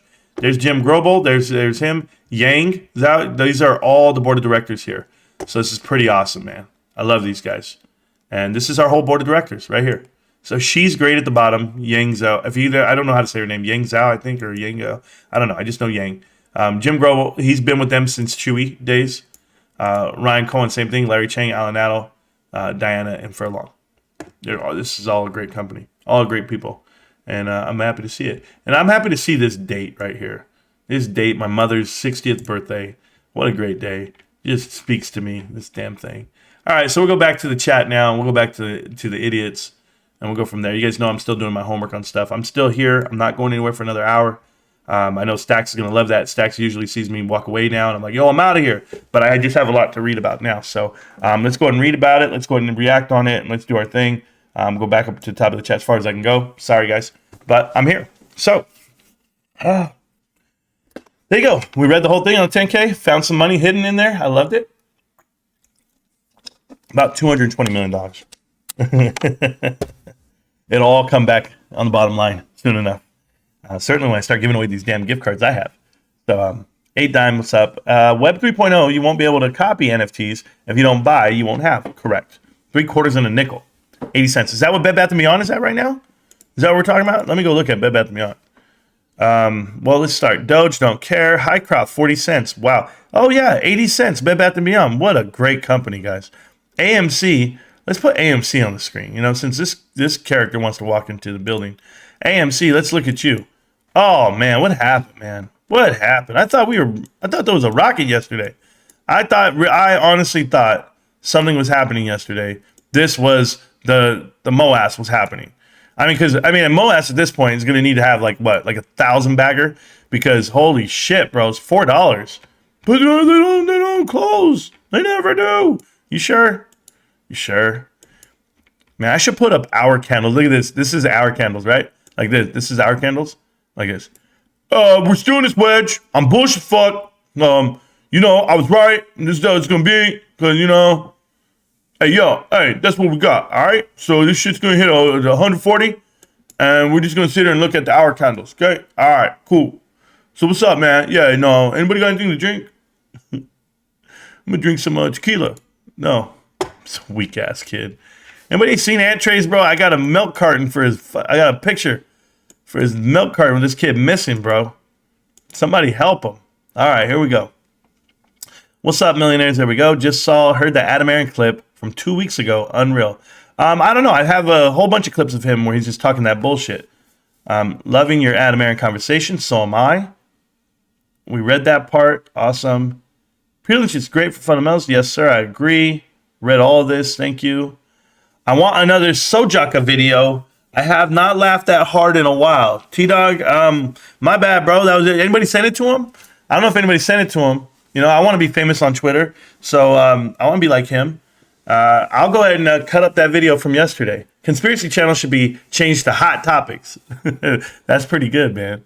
I wouldn't even post if it wasn't. Who's messaging me, bro? Don't they know I'm off today? Like, I'm really off today. Man, I don't give a shit. Bro, I care about my job. I don't get paid by the hour. So it's different. I have to always answer my phone. It's different. And then they pay for the phone, and it's crazy. I wouldn't even post if it wasn't for you. Oh, thank you. Appreciate it. You're talking about in the Discord channel and the other one. Yeah, I know. I stopped posting because of you. There you go. Hey, so speaking of 140, win 140. I hear you, Abe. I'm with you. Shout out to Abe, by the way. Killing Abe and Ruben. I don't know what happened to these two dudes, but they went into the Marantz meme channel and started making memes, and this shit is just getting out of control, but in a good way. And they're at it, man. Good job. GME has been going down for 2 years straight without an end in sight. Bed Bath & Beyond is the play. Huh. Well, at 70 cents? 80 cents? I don't understand. How the hell is Bed Bath & Beyond the play? Did I miss something? Are you guys been watching PPCs? Is that it? That failed ass show? 5 dudes that are gonna make no money. These dudes who are TA. If you copy's giving Koreans a bad name, bro. And you guys know I have Korean blood running through my body. I love Korean people. I love the food. I love the country. If I could live anywhere in the world, it would be Korea. I have said this. And north or south, shut up. All right. Daegu, South Korea, one of the best cities I've ever been in my whole life. Wagon, amazing. Seoul, Busan, Incheon, Yongsan, Ulsan, you name it. The whole shit is great. I love that whole country, and I would go right now. But you copy? Can't stand you copy. Well, no, the stock is going to explode. It's going up tomorrow. Shut up. Bed Bath & Beyond is going nowhere. It is a terrible stock to own. It always has been. It always will be. There's the worst investors in that damn thing.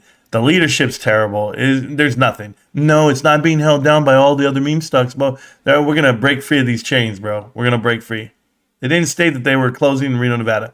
Yeah, but it's not there. I don't see it. So that's weird. Kentucky, yeah.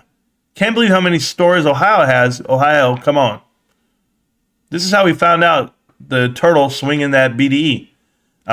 Yeah, thank you so much, man. The hardest thing being an investor is to do nothing.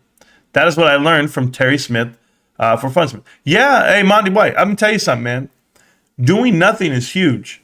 Remember what I told you? Everybody's like judging companies based off of what they are doing. Oh man, Bed Bath & Beyond, they're doing this and they should close all these stores down. They're transitioning. It's like, oh, okay, cool. Oh man, AMC, they're merging and they're gonna do this and they're gonna do popcorn. And they're gonna do credit cards. And they're gonna do NFTs and crypto and everything. Okay, GameStop, they're doing nothing. It's always about what you didn't do is what you'll be remembered for.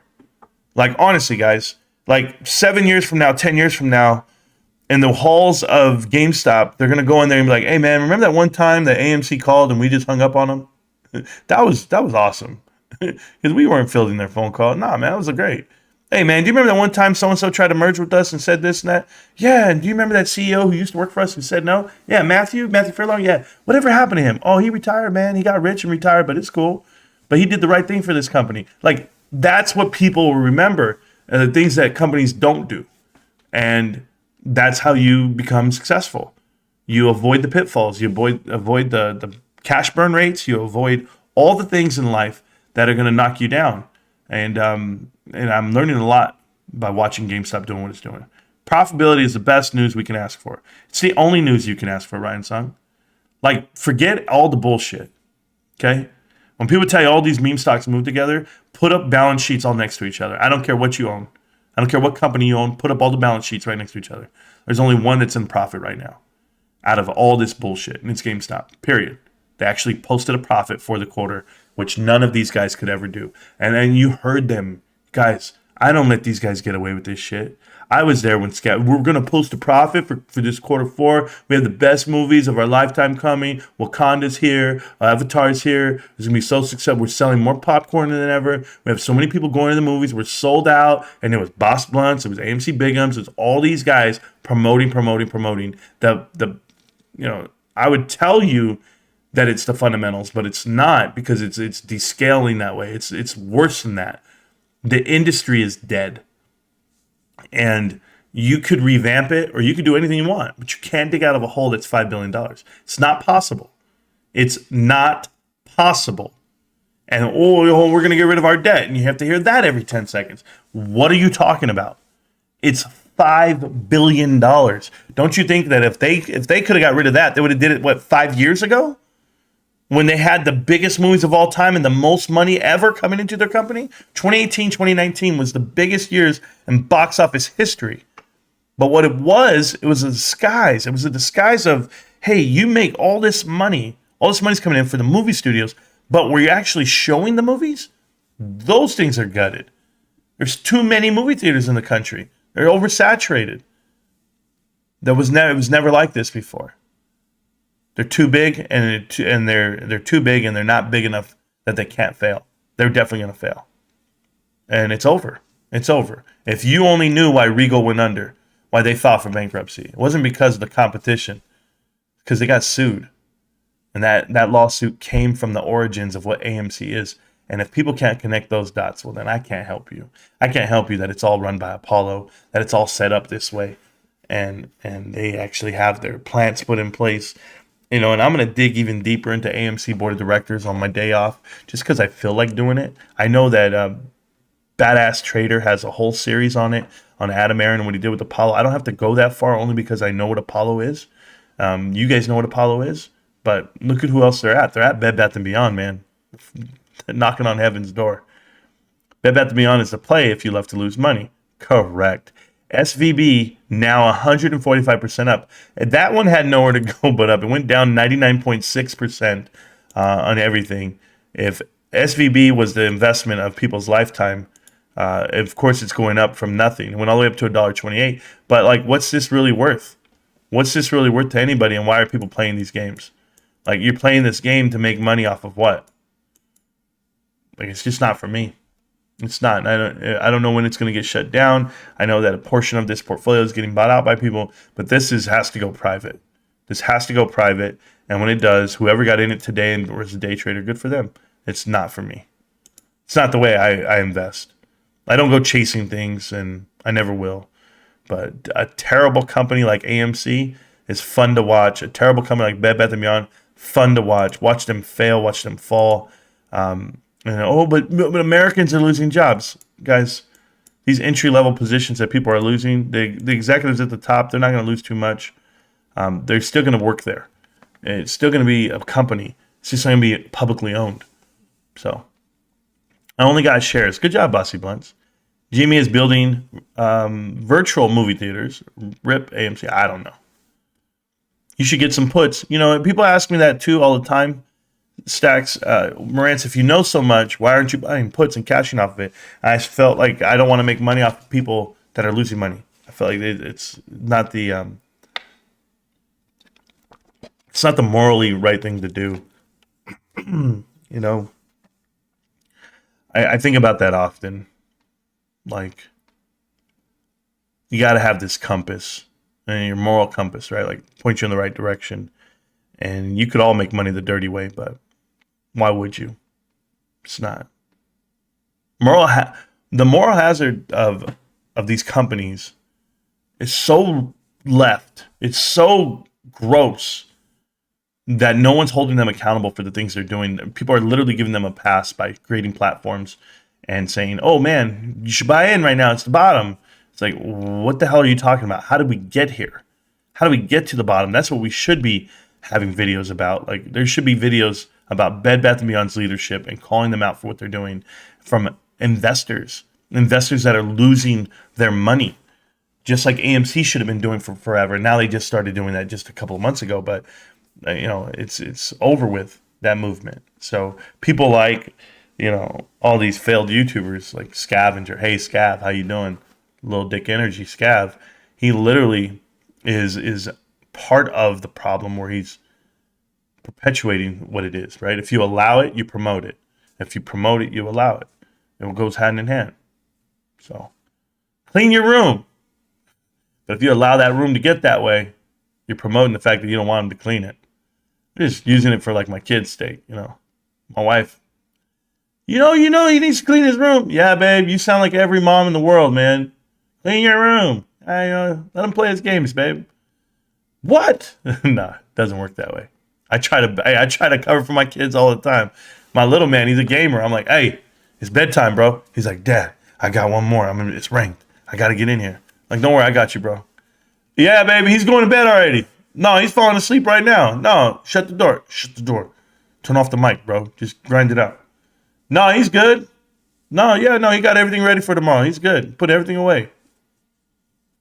And then she'll walk in there like 30 minutes later. This fool ends up playing like 2 more games, 2 more rounds. And I'm like, bro, I covered for you for 1 round. What the hell are you doing? Oh, Dad, my buddies didn't want to leave. They were staying up. And I'm like, I think I got to remember my son's 12 and these dudes are like 20. And it's like, yeah, my son's the best one. AMC is consolidating before it falls even lower. Yeah, it's going to fall even lower. What is Marantz reading? The GameStop 10K. And that's what it was. Don't want it to be your 13th reason. I'm content with the announcements as far as immutable and the NFTs go. Yeah. Man, I'm feeling some type of way today. Stacks, I heard that, man. Hello, brothers and sisters. Ruben's here. Thank goodness. What did EJ say? EH has been doing this shit. You copy said GameStop's not going up for another 30 years. Yeah, I heard that. I heard that yesterday. He said it's going to be he said, I'm going to die before GameStop goes up. And, UCopy hasn't been right about his TA for a long time. And I thought it just went up this week. I thought it took a good step up. But I'm not worried about it because I'm still going to be in it in 30 years. And my kids will have the shares and we'll figure it out from there. Does it put the lotion on? It does. You've been drinking the Kool-Aid. EH. The Kool-Aid. I'm out here doing the best I can every day. But if you don't think I'm correct, well, then you have that opinion. The only problem is I've been correct about all those plays every step of the way. So it's sad. UCopy also said that Bed Bath & Beyond was mooning how many days now? And to clarify, he said 2030, which is 7 years away, last I checked. Yeah, it doesn't even matter to me, Lynn. Doesn't matter to me. I don't listen to these failed guys. Like I said, he's giving Koreans a bad name. I'll never let it go. Never let it go. You copy somebody else for your TA because you ain't doing it. You're trash. Another stream with Tetron. Yeah, I guess. Stream volume. I saw the game that you were playing. You were talking about. It looked cool. But for me personally, I'm chilling, man. Red Kool-Aid versus all. Ooh, Stacks. I don't know, man. I don't know. I guess. I don't drink Kool-Aid anymore. I used to when I was young, but not anymore. Retail has 25% of outstanding shares DRS. Let it sink in. We probably have another 15 held by retail and brokerages on the safe side, and 10% is held by insiders, over 50% bullish. That corner, like I said, none of that matters to me. How much we hold, what it is, None of that matters. All I care about is the balance sheet and where it goes from there. With Everclear, good college drink. Wow, that's not for me. Marantz the GOAT. Thank you. My wife supports all my GameStop purchases. She's a real keeper. Yeah, sounds like it. Warranty all electronics and games. I get there. Good job, Snacks. I wonder what the margins average out on those warranties. 100%. A warranty costs you nothing. If you never use it, it costs you nothing. It's just you add it on. So it's massive. Massive, massive, massive. King of all blank. Darth the Great. There you go. Monster Daughter accepted the UNT offer. Oh, cool. Little one asleep can watch the stream. Good job, Rick James. More power to you, bro. Let me know if you need anything. Yes, sir. Yeah, you guys work all that out. Congratulations to your guys' daughters. Get into schools of their choice. Family of education. Yeah. Let's see where I'm at here. I'm still getting down to the bottom, guys. XBit, the XBit trader. There you go. You know, Scavenger is embarrassing. But GameStop had good earnings and billions of cash. Why no price up? Literally went from 16 to 27. 27 and a half, 27.54. What the hell are you talking about? It's embarrassing. Could it be because meme stocks are going to run together? No, it couldn't be. You're asking the dumbest shit ever. Embarrassing, dude. Go buy something, bro. I'm excited for the IMX GameStop holds. That is going to go up eventually. Sure. What do you mean no price up? Man, I can't even deal with this kid. You mean up like $4.97? You have small ears. You're naturally born test tube baby. Meme stocks are penny stocks. There you go. Thanks again, Marantz. We'll watch the rest after work. Thank you, Kingsbury. I appreciate you, man. Needs to sell some tahini at the counter. You love that Mexican spice, Marantz. I'll trade you a big bottle of tahini for a gift card or a t-shirt. I do have tahini in the house already. Thank you. But if you need a t-shirt, I have a list of people I have to send them out to, but I'm waiting. I do it once a month. So I sent out some shirts this past month, and we'll do another one. Here are 5 gifts of membership from Funny Spider. Thank you, Funny Spider, for supporting the channel and the people of the channel. If you guys ever want to go ahead and see what we do behind the scenes, become a member of the channel. And I have videos that are private. We're on OnlyFans video number 27, I think, 28. I don't know. But a lot of guys know exactly what's happening with the show every time I go on my OnlyFans. So there you go. Hi, I'm still here. Meme stocks are not profitable. You are drinking Jimmy's Kool-Aid. I smell shills from a mile away. Hello. Yeah. GameStop is just a meme. Okay. Yep. And your girlfriend's just a dream. To you. Nobody's worried about the price. I just like the stock and shopping there. Correct. Scavenger, does Matt Kors know you? Stole his eyebrows, bro. Scavenger's pathetic. What the F does AMC have? Nothing. Apollo Aaron, that's about it. Jimmy bouncing off them deuces. So damn well. Yeah, I love it. Professional sheep, they all are. SVB up 200%. Good job. Always lurking, these fools. Yep, Darth bouncing off the 400 in the 15 minute. There you go. Working and lurking. Thank you guys so much for everything, man. Looking good, Rubes. I made a wedge inside the wedge just for old time's sake. Good job. Completed GameStop hat trick today. Buy DRS in my shares. Buy GameStop NFT Vegas. Buy merch from GameStop store. Mentats, I gotta go do that. I did the NFT. I didn't do the share today though. I told you I'm on hold on the shares at the moment. Don't forget, if you need to get to the chat or the channel, if you need to become a member, you can grab a free one right there. There's 4 left. If not, it just goes to anybody. I can't remember. You're looking fresh. Keep up the fitness routine. Yeah, I'm trying to stay on it, man. I'm trying to stay on it. I really am. I'm doing my best I can. And it's going good. I'm drinking better. Like, I'm just drinking water. I'm not drinking any soda or anything. I'm going that route. Let's see what I have here. Darth, you like that video, that meme video you ran? I don't even know. You guys are ridiculous. And Jim Cramer said, GameStop is not a real stock, but I keep on buying more GameStop. Okay, that's cool. I didn't even see where is it at. I don't know. It's in the chat. It's in that channel. I will watch this Marantz video 5 times and send it to 5 people who don't understand GameStop.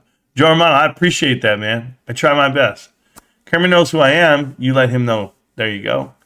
Thank you, Marantz. Yes, sir. Straight fire, Rubes. Yes. Hey, John Jar. I'm actually building a slideshow right now, and you're on the front of it. You're at the front. You're the head page of it. So I hope you guys don't get too confused when I start using you guys' pictures. The ones from the Discord, they're funny. But yeah, I think it's pronounced Soka yo bro. Soka bro. I don't know. Soy boy. What's up, soy boy? Yeah. I talked to that kid yesterday. I tried to tell him what was up, but he wasn't listening. Y'all started a fire. It's spreading it's spreading to TikTok. Oh, okay. I had no idea. All that Ryan Cohen talk, then crickets. Yeah. Thank you, Rubes. Marantz, I guess you haven't seen your PP seed meme from today.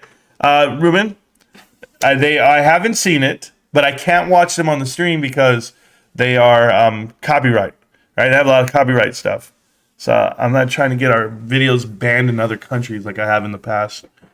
Remember when GME didn't create an infinite dilution tool in order to bleed out the investors dry? WRX, why are you lying? I don't know what he said. I can't even see it. So cool. I'm in top chat, I guess.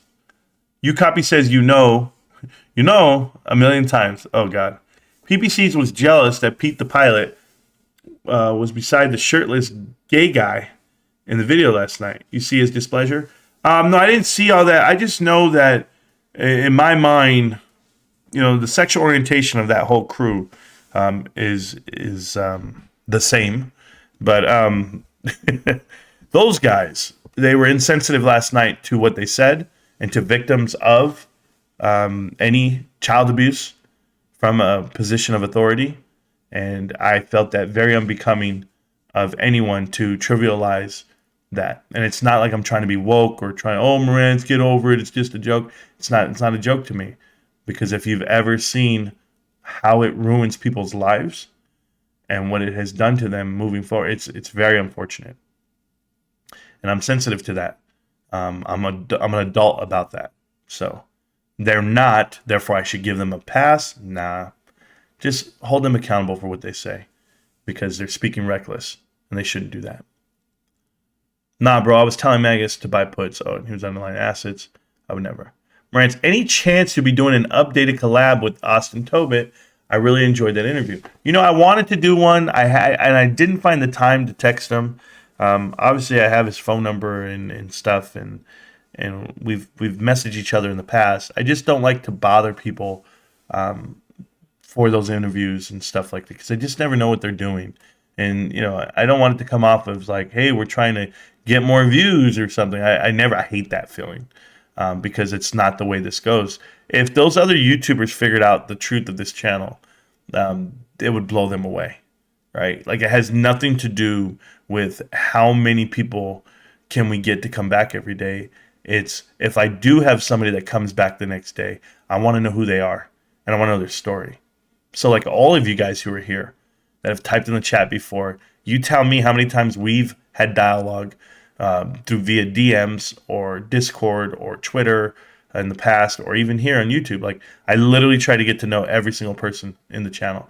I would hate to have 50,000 people just show up and then you don't know who's real and you don't know who's a bot and you don't know what the real reach is.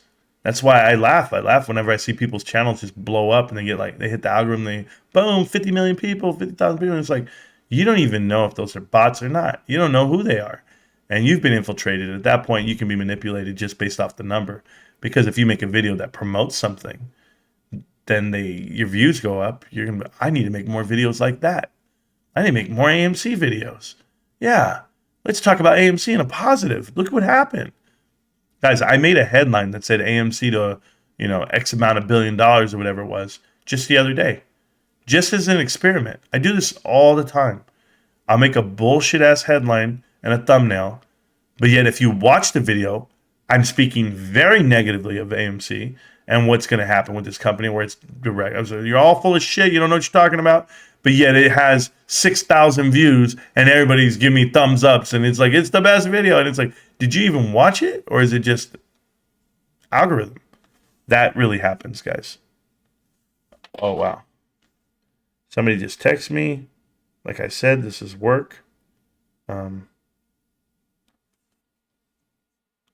Yes, ma'am. Well, that one was easy.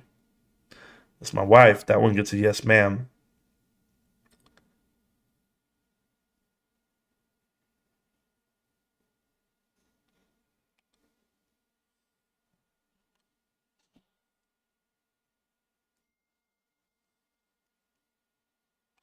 This one is easy. Sorry, guys. Just got to get all these messages out of the way. Oh, look at this. Look at it. I just got a message from somebody who's not invested at all in anything. She says this. Saw it on the news. Amazon is buying AMC to play movies there. Get that. And they say this, man. It's all... wow, guys. When even random people that know nothing...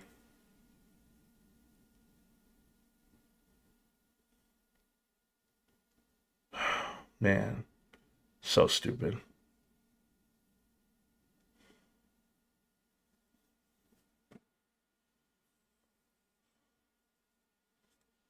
God, this lady.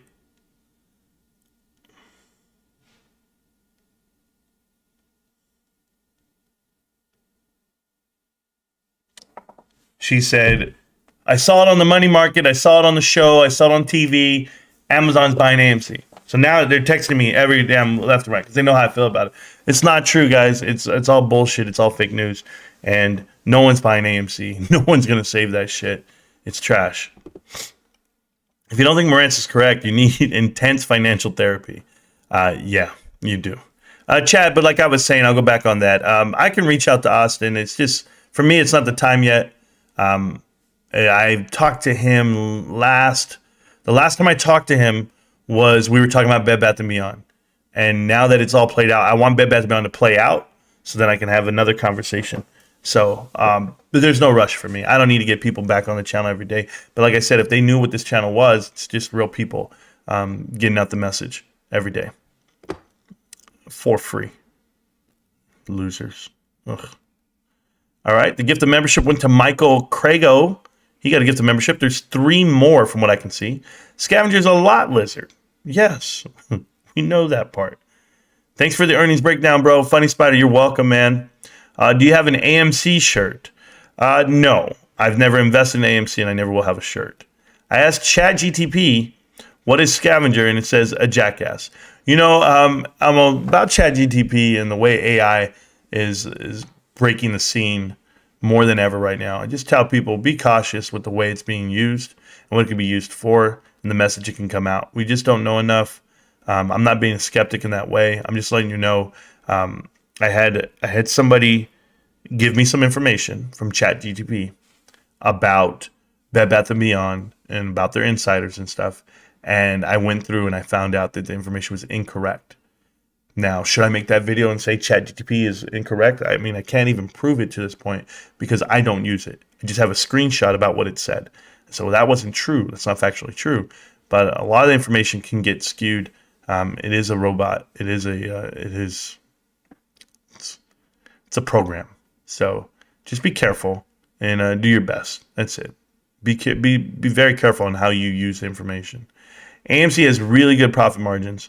I've seen the toilet paper sales. Yeah, it's ridiculous. Yo, bro, new here. Tommy Temper. Hi, man. Appreciate you. I'm an Esther. Thank you for the welcome. Yeah, I appreciate you, Tommy Temper. I appreciate you being here. A little slow pace today. Not that it's not too fast. I'm not ranting today. I'm not killing it over the top of the head like I need to. I don't need to cheer. I don't need to do anything. It's Wednesday, and we're okay. Just know the prices are coming back down to normal after those pops that you had yesterday for numerous stocks. And those pops are just, for me, it's just a play on options. And the story that went out about Amazon buying AMC, potential buyout, that was bullshit. That's just a cover story in my mind for some FTDs that they have to do. So that's what you see in the price action of the stock. Give it some reason for it to go up. But we've seen fake stories come out like this about AMC for numerous years. Like, it literally happens all the time whenever they're covering. But that's why the short is in play, and that's why they're making money off of it. So just know that. We can stop looking inside the porta potty and go up to the screen. Yeah. Did Larry Chang buy more GameStop? I haven't seen it. If he did, I just know that there's a window there, but I don't know if he has. It's possible. I haven't seen the thing. Never. I've never talked to this guy. I think his name is Rico. You answered my question from the chat before. Michael Crago, I don't know. Probably ask me again. I swear every card at Walmart needs a front end alignment and tire rotation. Hey, well, there you go. Now you're in the business of that. Ryan R. Ooh, Ryan R. got a membership. Now I'm nervous. There we go. Amazon is just trying. There's no more members. They'll give them out automatically. Amazon is just trying to get rid of AMC. Sure, the manipulation is the up. Pump and dump. Exactly. No one in the financial sector actually cares about AMC, correct? They can't do it. Why can't people understand? That's the law that prohibits AMC from owning AMC, Amazon from owning AMC. Correct. If they're going to distribute movies, they can't. It's already built out there where you can't. A movie studio cannot own the movie theater. Lot Lizard in the chat, get the shirt on. Man, I don't know where the shirt is right now. I don't know where everything is, but thank you. Elon Musk said we should halt advancing AI. Yeah, I have to agree with that. Been watching for 2 years, and even though I wasn't texting, then I was still here, watching and listening to the facts. Give this man some likes. Robert O'Leary, I really appreciate that. Guys, watch me for 2 years. That's just surreal. Rico Rants will overtake this channel. Okay, Jimmy T. You're welcome back, sir. I'm so happy you're here. Where are you going, bro? T-minus 13 minutes. I don't know. I wanted to get dressed, man. I want to go get lunch with my son. I want to go do something. Assassins, Mr. Marantz. I got to go. I would like to do an interview with Marantz for a Father's Day video. I'll message. You know, Oliver's Papa, we're going to do that. We're going to do that. Let's pencil out some time to get you on the chat, on the channel. We'll definitely have a good conversation, you and I. You let me know when you want to get on. It doesn't have to be Father's Day. It can be any day. I'll put you on when you have some free time, when you're off, and when Oliver's down. If he's not down, it's okay. But whatever you need. Thoughts on NIO, please. You know, Arvind, I used to talk about NIO like 2 years ago. And I used to watch Keenan Grace for his NIO stuff. And a buddy of mine bought into NIO back in November, I want to say. November, December timeframe. Or he actually bought it before then. He bought it like at $4. And then when it took off, he was at $66 a share. He was like, dude, this is going. And he put in like 200 grand. He lost. He lost a lot before he got out of there. He actually lost $80,000, which is a lot of money to people like me. And he's my buddy. I felt bad for him. I told him what to do. I said, there's always a good, company like GameStop. So he went over and he bought GameStop for about 65 shares his first time in. And so he put in, at the time, it was probably like $180 a share. And he couldn't hold it. He couldn't hold it. And he said, no, man, I'm out of here. And he took off and went about tonic. And I said, what about NIO? You going back in? He says, man, I'll never go back in. It's a Chinese play. And what he meant by that is, Chinese stocks are tough to figure out. They're really hard to figure out because you never know what the motivation behind it is. People pumped NIO on every social media platform. The most watched video in the history of Keenan Grace's channel is his NIO videos. And that's when he started taking off as a channel. And I tell you, it's all fake, right? Like the movement's fake on these guys.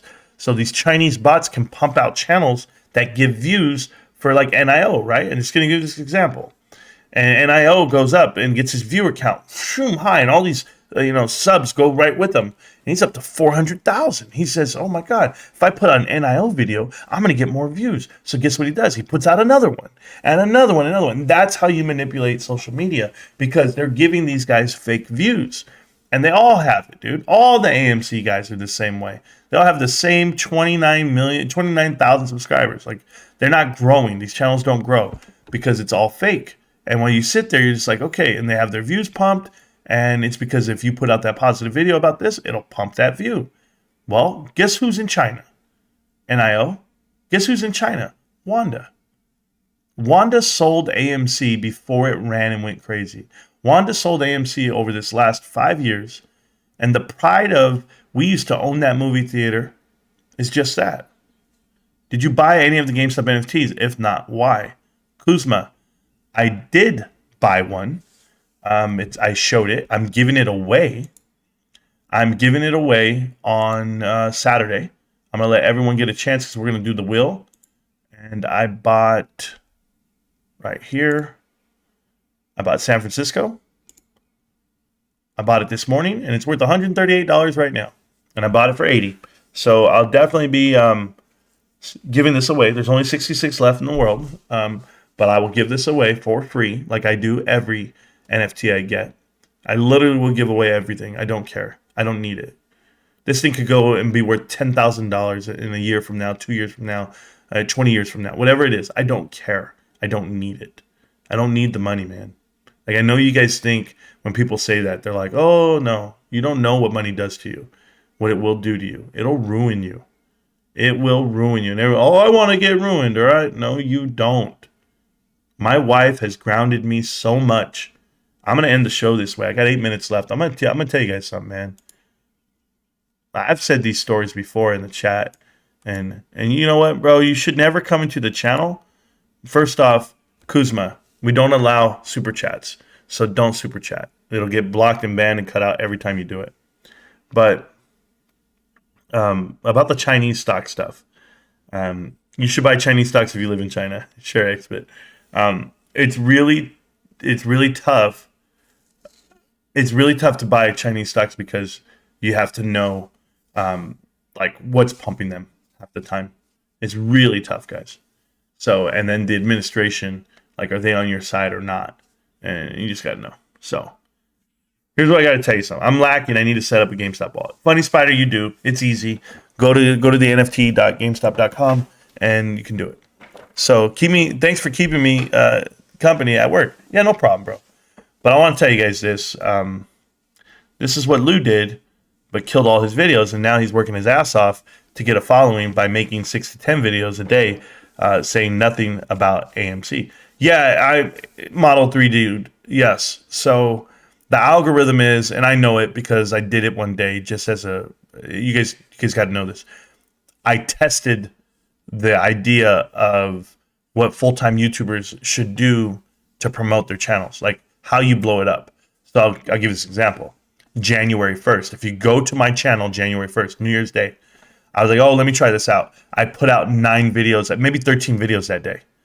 They all 3,000, 4,000 views, whatever. It was something stupid. Like I ended up doing like 20,000 views that day. And I go, oh, okay. Let me do it the next day. Like, I was like, how many can I keep up with the pace of 25,000 to 20,000 views a day by making these videos? Boom, boom, boom, boom. My subscribers went like this, like crazy. And I was like, whoa, wait a minute. So is this real or not? That's what I wanted to find out. So I found out it is real for me as you go through. That's why Lou has a lot of people jumping in, but he's having to make 13 videos a day to keep trying to get back to 80,000 subscribers like he had. But he had fake ones, guys. They weren't real. So that's what it was. How can we get a chance to win the NFT? Adrian, you got to show up tomorrow and every day. Just know that I'll be announcing how we're going to do it. We do a will. We've been doing the will for a year, right? Whenever the NFT marketplace went live. And we've given away over $10,000 worth of NFTs. Easy. And I literally will be giving away multiple NFTs on a stream. We'll do a stream one random day. It has to be my day off because it's going to be lit. But we'll do a stream. And we will give away probably 40 to 50 NFTs. And you have to have a wallet to do it. So do that. You do that. Oh, I'm sorry, I got another message. But that's how I do it. Join the Discord and drop your GameStop wallet address in the Discord. Correct. That would help. That would help a lot. But we'll go ahead and talk it out. An NFT stream. We haven't done one of those in a long time, so I apologize, but we will. And it'll be fun. But I want to tell you guys something. Okay. We're going to talk about what this guy just said. The NFT. It's so dumb, dude. And then I was saying something about investing. Oh yeah, there you go. So let me go ahead and go here. Cool. Just want to thank everybody for coming out tonight. It's been great today, tonight, whatever you guys want to call it. I'm going to leave you with this. Everyone wants to find out like why you're invested into GameStop or why you're invested into AMC or Bed Bath & Beyond or the markets in general. And I tell you guys, all the money in the world can ruin you. It's not that it can literally change who you are. But it's not going to really change. It's just going to amplify who you are. I look at a man like peppered with salt. Okay? Peppered with Salt is an avid watcher of this channel who I've come to learn and know and love. And the man is so humble. And he comes from this meager upbringing, right? Like hard. And he says, hey, I got lucky, Marantz. And I'm just like, nah. Preparation and hard work always lines up with you got lucky. I got lucky. I got afforded this opportunity and it turned into this. And whatever it may be. So doing that interview taught me a lot about myself. When I was young, very young, I was fresh out of the military. I was 24 years old. And I was looking for a job, got the job. And when I got my paycheck and I started making money for a corporation, I worked for Gannett. I told you guys this. USA Today, Careerbuilder.com, sold some advertising, national recruitment sales executive. I tell you this because at 24 years old, I'm making over $100,000 a year. And at the time, I'm looking at the checks that are coming in. They're like 10 grand, 17 grand. I'm just like, every month, a 24-year-old doesn't have a care in the world, don't have a college degree. I was just in there swinging that shit. What's up? Hey, how you guys doing? Well, how can I help you? Here's what we're going to do. We're going to do this. We're going to do that. Just talking that shit. And I was given that opportunity. And the whole time I'm doing that, the whole time I'm at the club, I'm at the casino, I'm gambling all that money, playing poker, blackjack machines, taking girls out, going out to the clubs, buying the bar for all my homies who are 23, 24, all the kids my age, all the adults my age were at the club but couldn't afford the drinks, right? People go there and can't afford anything. I'm like, man, I got it. I got the car, I got the house, I have everything. How much more could I want? How much more do you need past 75 grand a year, 80 grand a year, before you need to just realize you can dial it back and harness and save and start building wealth? Well, so I tell you guys, man, I've crashed and I've burned because while I was doing all of that, the economy was crashing. The world was crumbling. Banks were going under. Bear Stearns was dying out. 6 months later, you had Lehman Brothers. 9 days later, you had Washington Mutual. You had things crumbling.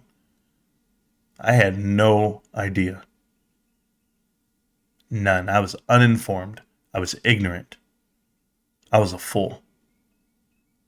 Until the day they came to my desk and said, I'm laid off. And they gave me a cardboard box and said, fill it up and leave.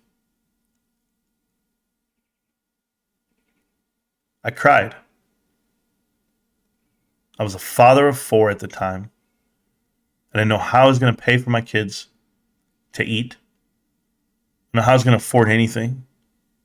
I was a jackass. And my wife goes, we're going to be fine. I was like, what are you talking about? I can't afford this. My car's gone. I have my cell phone. I can't even pay for this life. And my wife said, babe, you got food in your belly. You got a shirt on your back. And you got me.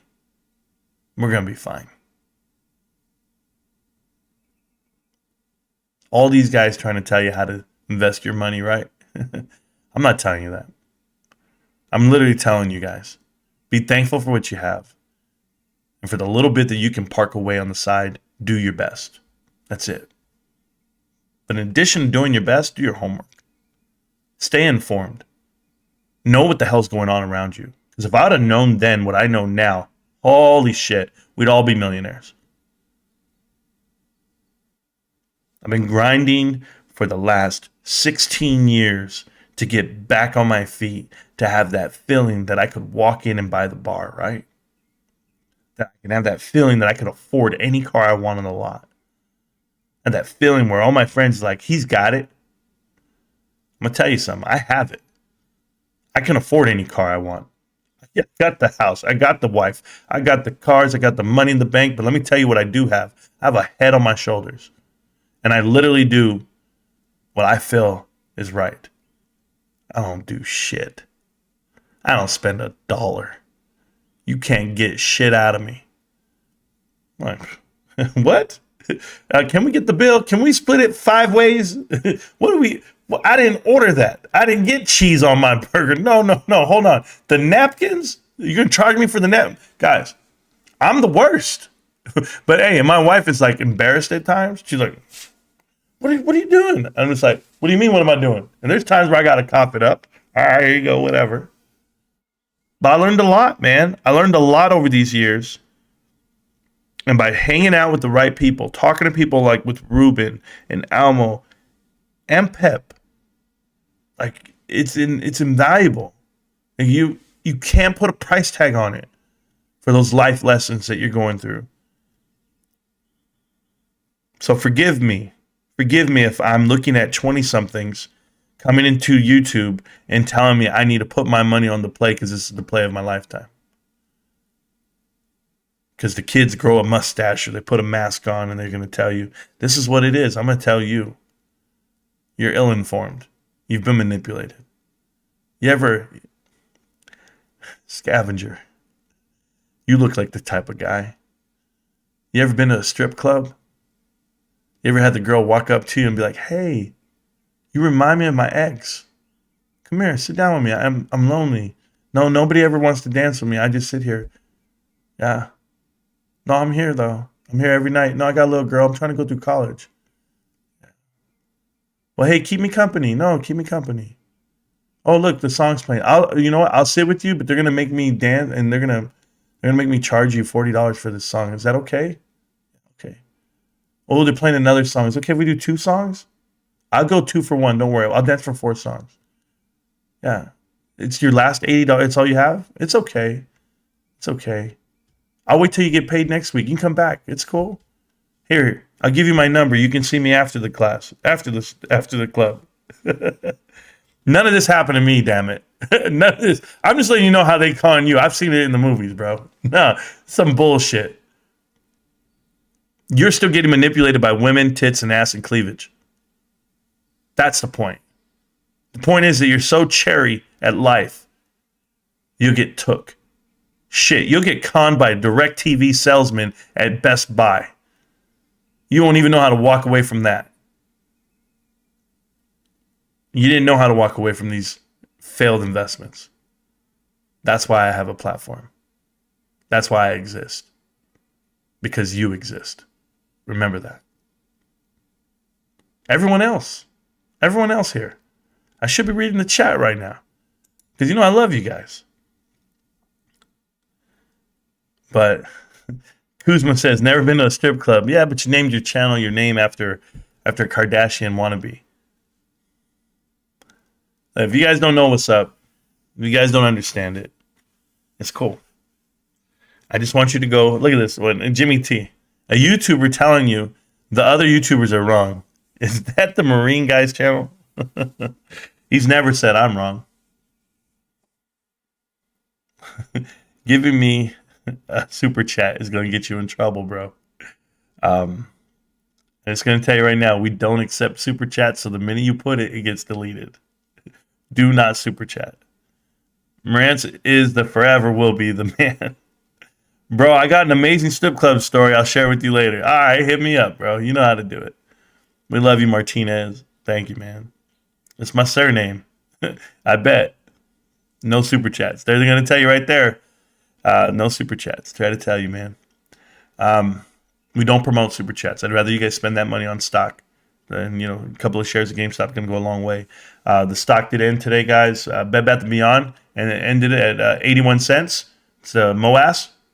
MOAS is no ass, I'm sorry.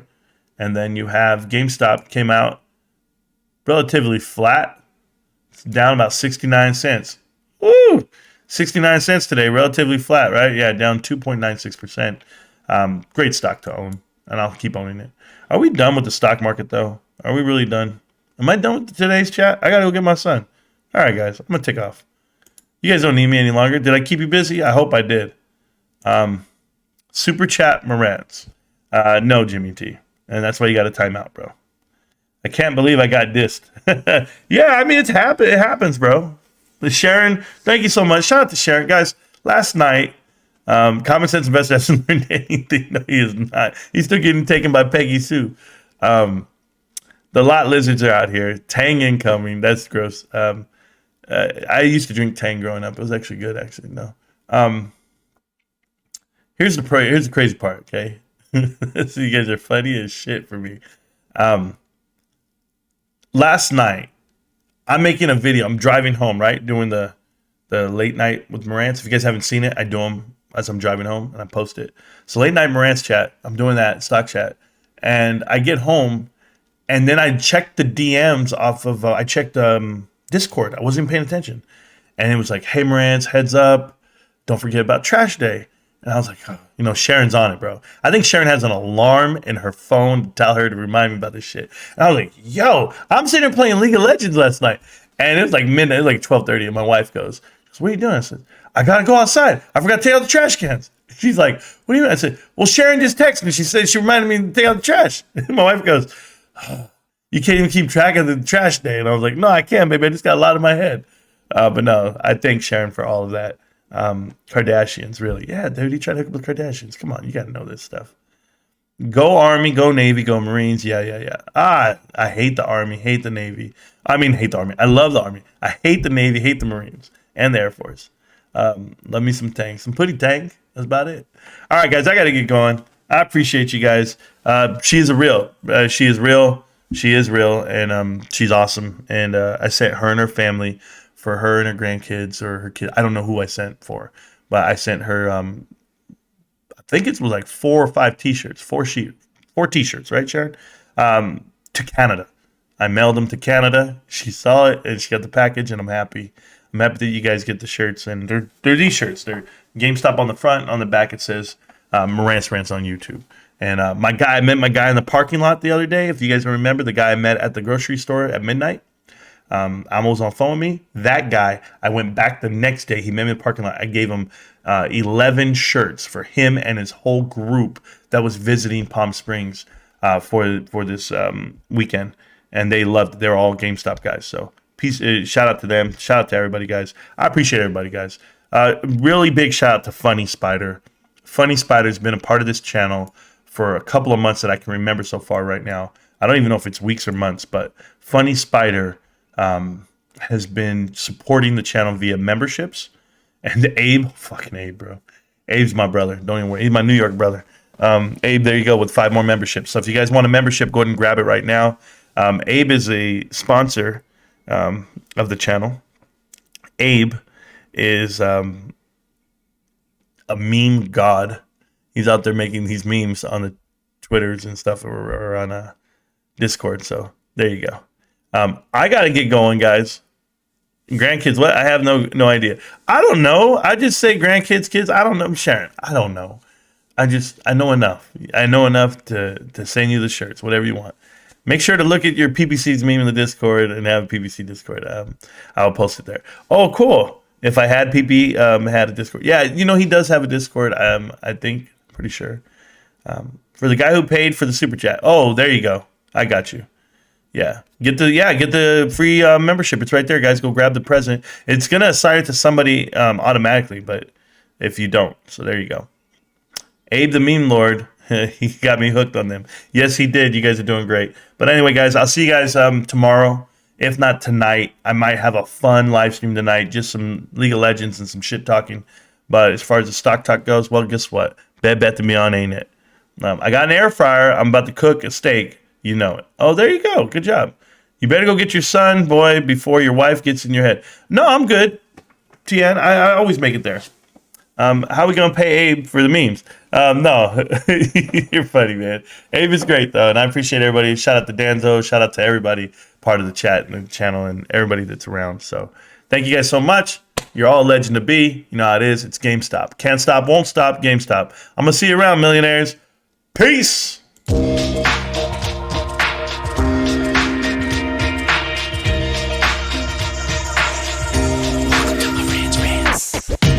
Welcome to Marantz Rantz, no advice on finance. Spin the wheel and take a chance. Get an NFT and a little education. The system got undertow, that knowledge is flotation. You wanna learn? Well, you came to right place. You pumping AMC, might get slapped in the face. Get your due diligence, know who the villain is. Don't be a sheep when the shepherd's carnivorous. So come learn, laugh, and maybe you win big. And listen up, y'all, the wheel is not rigged. Everybody get a chance in the live chat. Kyoto spin wheel, you win just like that. Retail fight back and this retail winning. Y'all just wait, man, this is just the beginning. All fellow simians, GME group singing the truth. We just chillin', infinity pool swimming. So welcome to Marantz Rantz. A lot of knowledge but no advice on finance. Don't even need pants, you can tune in naked like Kenny the Mayo Man. Internet's most hated. Don't wanna lose your money, then it's time for you to listen. If you're ignorant, invest in AMC or Superstition. The stream about ready, they told us to don't dance. I do what I want. Welcome to Marantz Rantz. Welcome to Marantz Rantz. Welcome to Marantz Rantz. Welcome to Marantz Rantz. Welcome to Marantz Rantz. Welcome to Marantz Rantz. Welcome to Marantz Rantz. Welcome to Marantz Rantz. Welcome to Marantz Rantz. Welcome to Marantz Rantz.